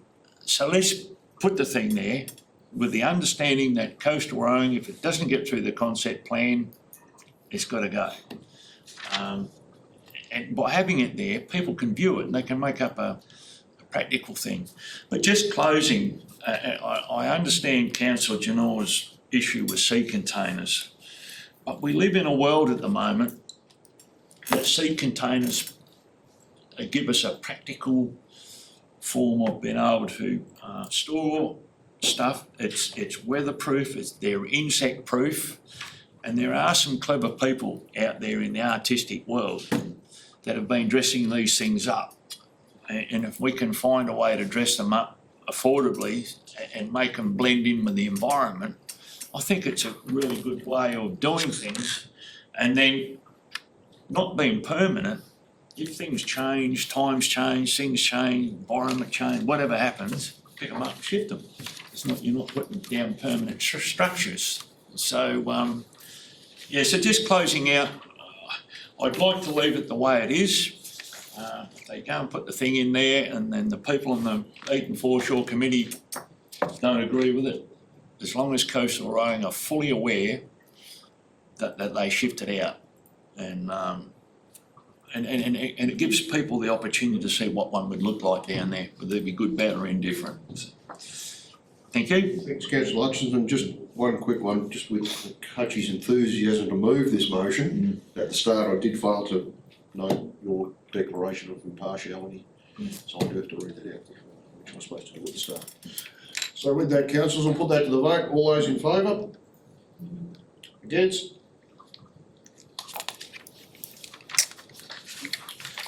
We will move on to 12.4.3, the Eaton Football Club Extended User Agreement on page 74 and 75. The motion's there, councillors. Councillor Lester, you're moving. Councillor Gillespie seconding. Any discussion required? Put that to the vote. All those, yes, go. Sorry, Councillor Dowden, just one question, is there the ability or appetite from the Shire to add to the resolution that encourages, something along the lines of encourages the Shire of Dardanup to investigate opportunities to secure additional sporting groups to make the pavilion a multi-use sporting facility? Is that? Through the chair, there's a mover and a seconder. Are you requesting the mover and seconder whether or not they would contemplate an amendment, or are you intending to move an amendment motion to include a point 5 that says requests the CEO to consider other opportunities for other sporting clubs to also use this facility? Well, I suppose before I did that, I would just want to see if there was an appetite from the Shire or councillors to do that. If it was an open discussion, if it's a no, then as it is. If there is a yes, then I'd request the Straw poll. Through the chair, if I can advise, I would suggest that if you feel strongly about that, maybe a deferral motion might be more appropriate, and seeking a workshop to workshop that as a council. To date, we haven't formally investigated that as a real opportunity at this point in time. There has been some minor opportunities over time. We are trying to use the building during periods that the boomers aren't using it and making it available for other groups, but not necessarily other sporting clubs at this point in time. I mean, it's to defer it and then come back to it later on so we can workshop it. Whatever we come to in the workshop, we're probably not going to be able to implement for another 12 months. So if there is an appetite for it, then we'll probably need to workshop it at a later date and see what we shake out of it, if there is an appetite for it. Chair, if I can respond to that, it may be possible that once that seasonal user agreement has been finalised and we bring that back to council, we would be clear on what time slots could be available for others to use it. We will need to consider whether or not the surface itself can accommodate any additional use on that and what the additional maintenance for those types of things would be as well. So if you're thinking summer sports, maybe that's an easier opportunity, but certainly in winter it becomes a little bit difficult to manage two sporting codes on that field. Okay, happy to leave it as it is. Just gonna say, as a seconder, I'd be open to putting that as a 0.5, that, whatever you said. We directed the Chief Executive Officer to just investigate the idea. Councillor Webster moved it, so. Yeah, I'm just saying as a seconder, I'm happy, as a mover. I'm happy for it as it sits. As it sits. Yes. Councillor Webster. Second and second as, keep a second there as it sits, Councillor Gillespie. Yeah. Okay, Councillor Webster, you wish to speak? No. Councillor Gillespie? Just that maybe potentially we should investigate the opportunity of looking into that as an option in part of the user agreement. Thanks, Councillor Gillespie. Any against? Further against? Yep. I agree with Councillor Junor and Councillor Gillespie that we have a user of a really quite brilliant facility who has struggled to pay the lease for that facility in the past. To not maximise its use would be a shame, whether that's through use of the oval or use of the change rooms and facilities. It doesn't have to be another, I'm trying to think, like we don't have to put soccer out there in the middle of winter on top of footy, but even for someone to come and, a yoga instructor to come and use the club rooms and run a workshop there, I think it would be a shame to miss that opportunity. Councillor Bell, any for? Yeah, quickly for. Yeah, it would be good for other users, but the arrangement we got here, the footy club has the ability to embrace those other options as well. It's one of the first things that was when I first went on council was about building that building, and there is probably a little degree of ownership of that building for the Boomers. They did work hard. They've had a few troubles on the way, so let's not tell them they've got to play with others in the sandpit. It's probably their sandpit. So if others come along, it's up to the footy club to replace them. You wish to close, Councillor Webster? Okay, no more against. We'll put that to the vote. You're against, eh? I'm going against as well. I'm tend to agree with Councillor Bell. There's 168 hours in a week, and it's a very underutilised facility, and we should have asked the CEO to look for better opportunities to maximise the use of that building. Thank you. Councillor Hutchinson, are you proposing an amendment to this motion on that? I would like to make an amendment if others are agreeable, yes. I would like council to direct the CEO to find other opportunities over there to maximise the usage of that facility.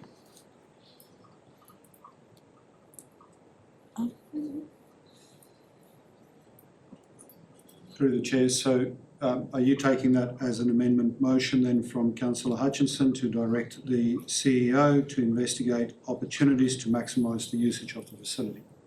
That's correct. And you'll need a second. Councillor Bell seconding. I just got a Question? question. Question? Yep. Didn't you just say to us, and I've seen other activities over there, can't anyone apply to use the facility through the proper channels, as it stands now anyway? They can, I think the direction is more specific to look at other sporting Other groups potentially opportunities. as well, is that right? Yes, Other correct. opportunities. Because I mean, with the suggestion of like the yoga and that, if they approach the, they would, I can't see why it would not be knocked back. There seems to be a lot of encouragement to use the facility for other things already through the way it's set up. Okay, Councillor Hush, you wish to speak to your amendment? I would just like to see that facility better utilised by the whole community. To me, we've carried that building, well, I've been on Shire for 4.5, 5 years, and we're constantly carrying it, and it is a terrific facility. And I'd just like to see it on behalf of the ratepayers and the residents of the Shire get better use out of it. Councillor Hutchinson, Councillor Milne, wish to speak? I think we all spoke. Against?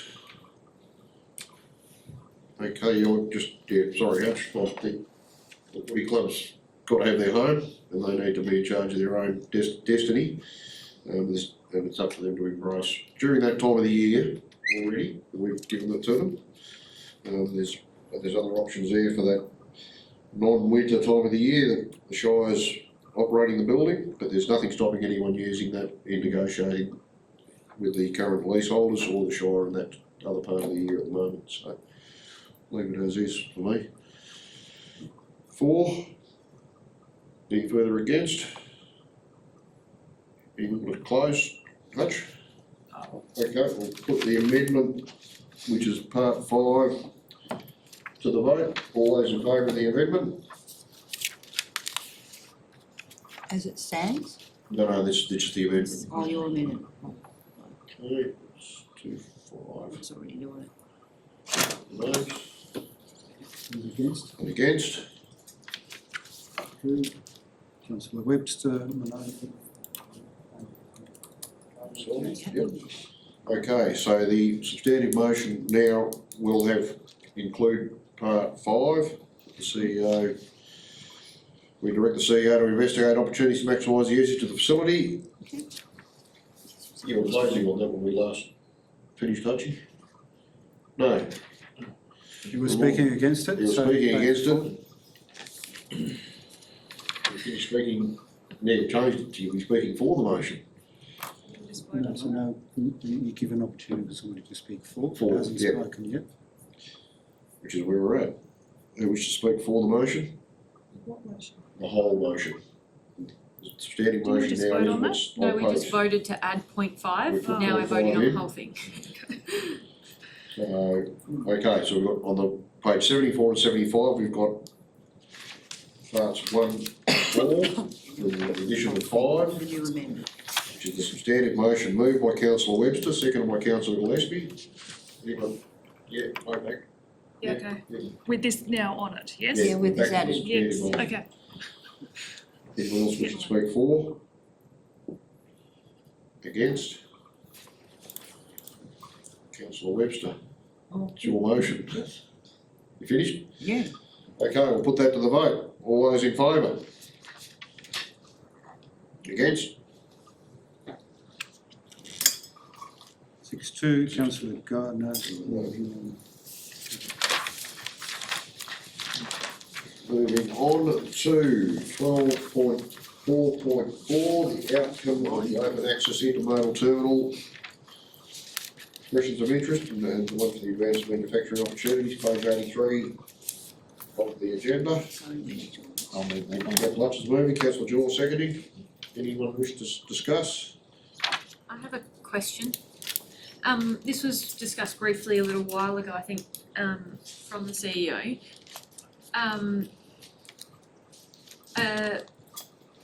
We think that there was some other foresight and other players in, because this has been, well, our original idea for this is now opening up in Hickman, is that correct?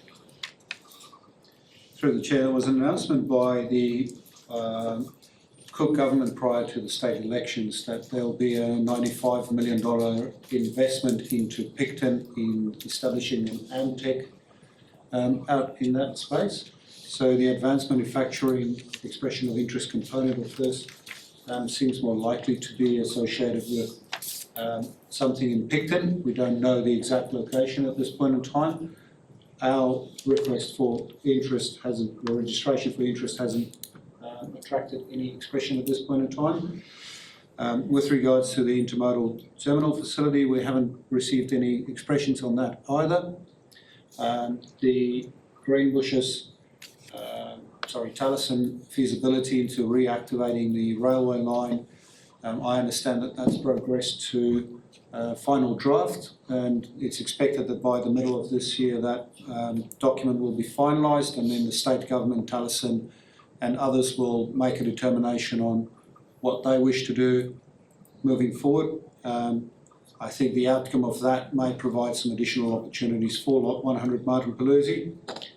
So we might actually see some registrations of interest coming out once that process is finalised, or it may happen somewhere else and then that opportunity won't be there for us anymore. Okay, any more discussion? But just a question. Yep. Just to confirm, if we lease this land out, if at some point in time somebody gets out of bed one day and says we've got a really good opportunity there, we have in the lease agreement, there is the opportunity to buy that lease out if something really good come up for the Shire or the community? Through the chair, that's why we're recommending 3 12-month terms. So over the next 3 years, there'll only be ever a 12-month waiting period for council to make a decision. And it's only over lot 100. We've got something similar over lot 101. We could put into, and this is not yet for the lease, we're only calling for registrations of interest. So once we get those registrations of interest, we can still finalise the lease agreement. Thank you. Okay, any more discussion required on that one? We'll go to the vote. All those in favour? Against?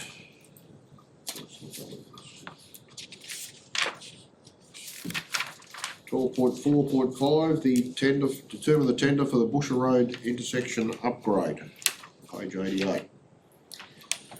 Through the chair, could we please withdraw this item from the agenda? There's some information that's come to light over the last couple of days which may need us to reconsider the recommendation to council, so if we could kindly, with your indulgence, withdraw that. Withdraw that one. 12.4.6, the determine the tender for Ethan Drive and Glen Hewen Boulevard intersection. 45.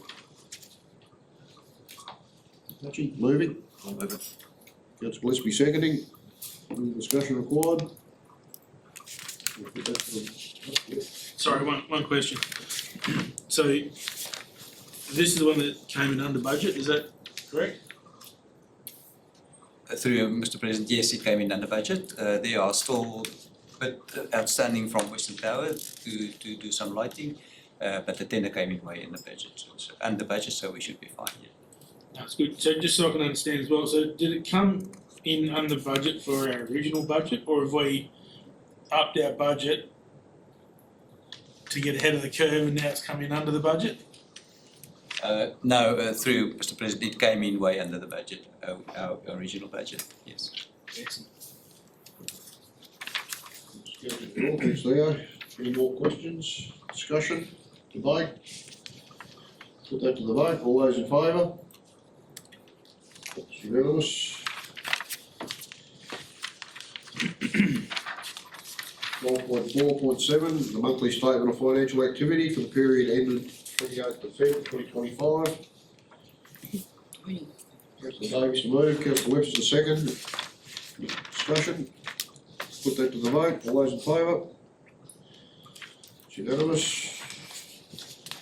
12.4.8, schedule of pay accounts as at the 28th of Feb 2025. Councillor Hutch to move, Councillor Gillespie to second. All those in, any discussion? All Good, put that to the vote, all those in favour? Unanimous, thanks councillors.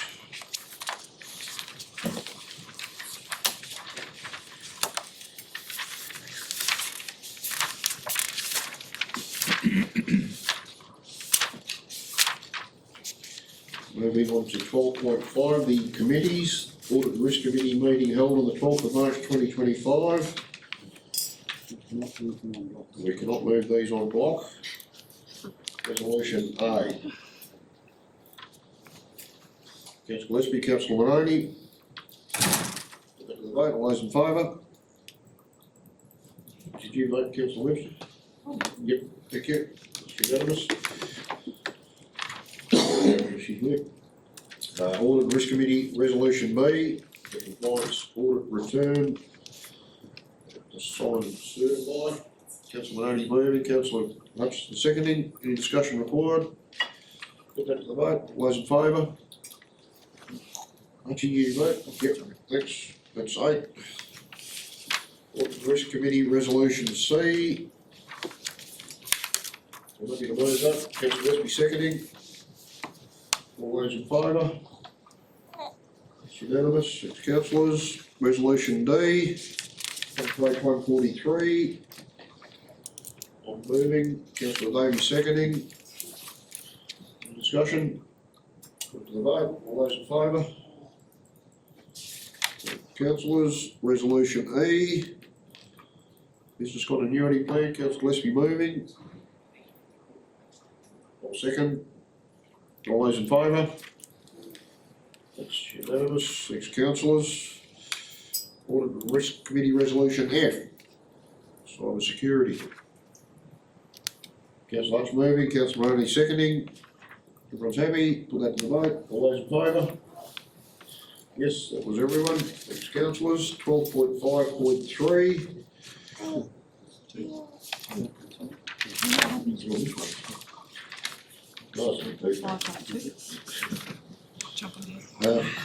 Feedback committee meeting minutes from the meeting held on the 12th of March 2025. I'll move. Councillor Hutchinson seconding. All those in favour? That's everyone, next councillors. Now we'll go 12.5.3, the integrated planning committee meeting held 12th of March 2025. And we'll do these on block. Okay. Good start. Resolution A, that we've received the minutes of the integrated planning meeting held on the 12th of March 2025. Councillor Hutchinson, Councillor Gillespie, all those in favour? It's unanimous, 6 councillors. Is it not voting if we don't take our hand down?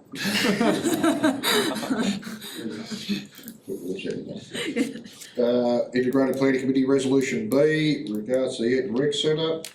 Councillor Maloney's got the two with their hand up, Councillor Webster. Any discussion? Put that to the vote, all those in favour? That's unanimous, 6 councillors. Resolution C, the IT Reserve. Councillor Bell's got the hand up, Councillor Davies. Any discussion? All those in favour? That's unanimous, I'm taking that as a vote, Councillor Janor. Resolution D, transfers the exec and compliance vehicles, Councillor Manoni moving, Councillor Davies seconding. All those in favour? That's unanimous. Resolution E, transfers plant and engineering, Councillor Manoni, Councillor Bell. All those in favour? That's everyone, that's councillors. Resolution F, Stormwater Reserve, Councillor Bell, Councillor Janor. All those in favour? That's everyone. Notice something. That was a definite vote, wasn't it? Just notice something. Resolution G, transfers to Pathways Reserves. Stop, sorry. I'd have to note a impartiality interest on this one. 12.3, because it mentions, 7, under L7. Coastal rowing's mentioned there. I participated in that one, check that out. Sorry. Thanks, we haven't voted on that yet, but thank you, I'm raising it.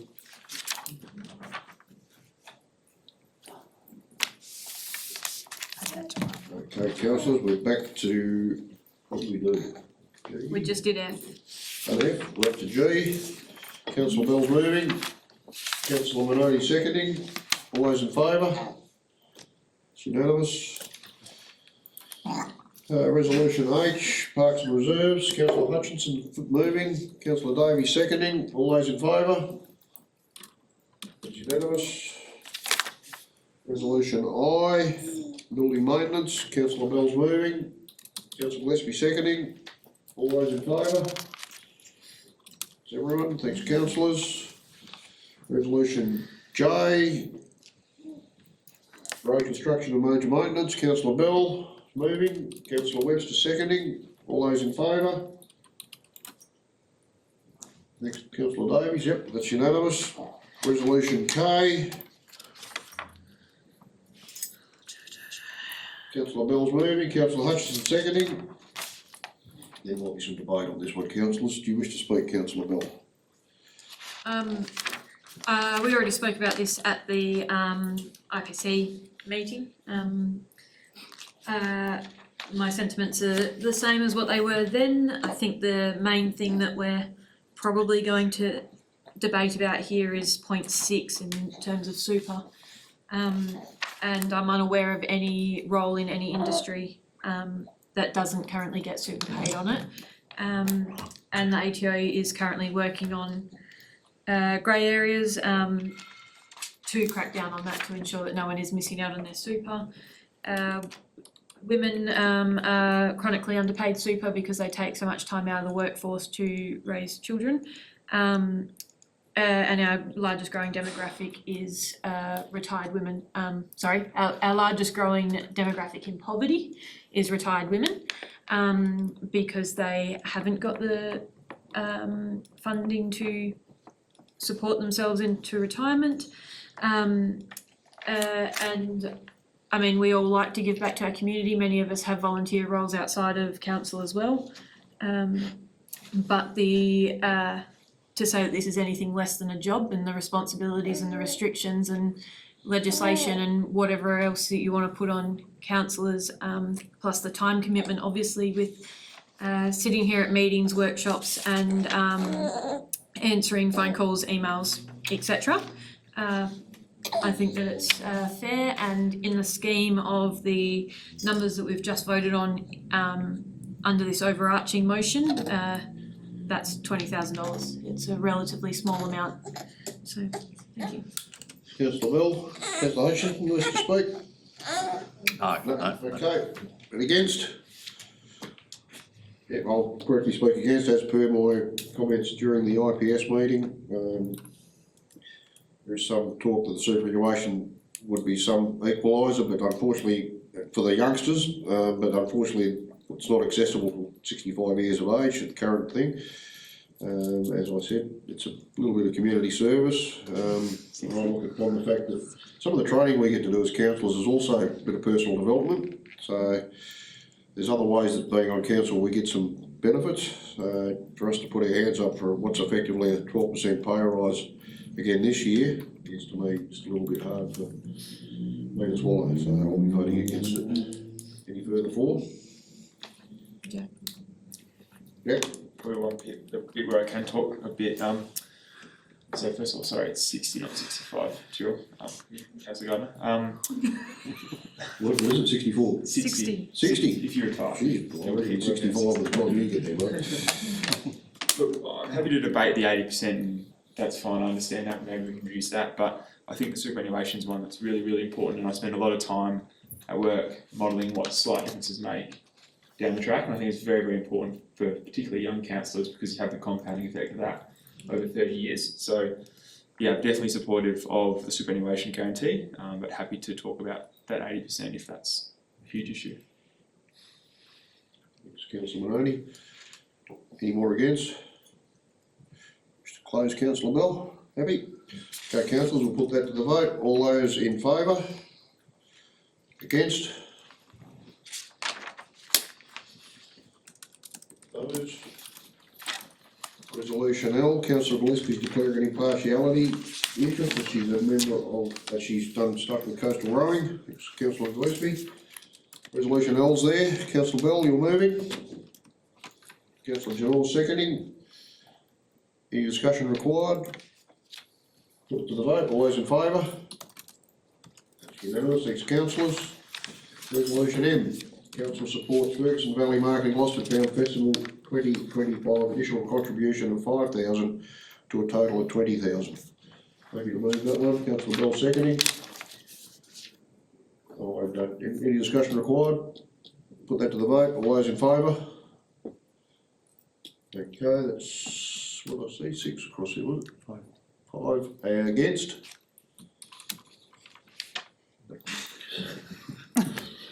So councillor Janore, councillor Hutchinson and councillor Webster voting against. Yes.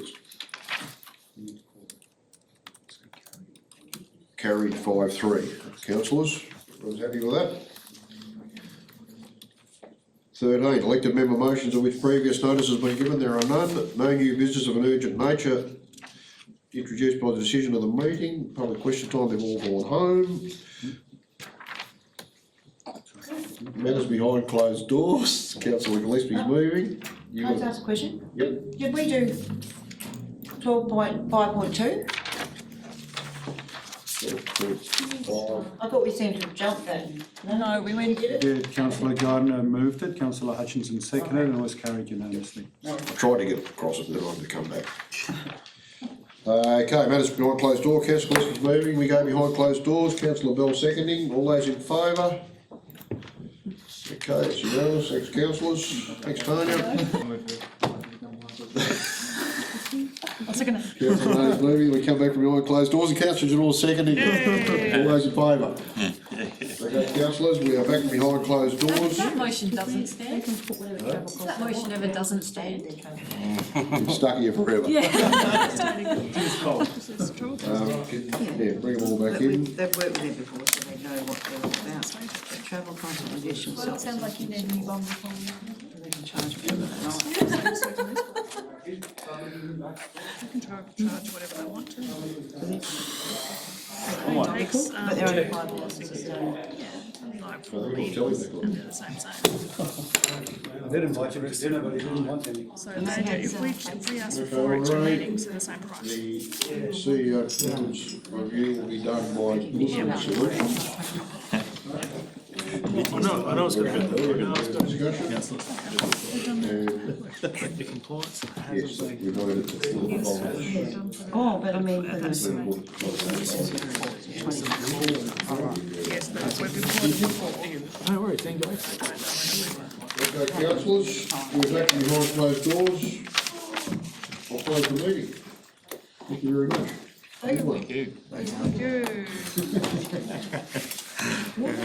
Yeah, yeah, yeah.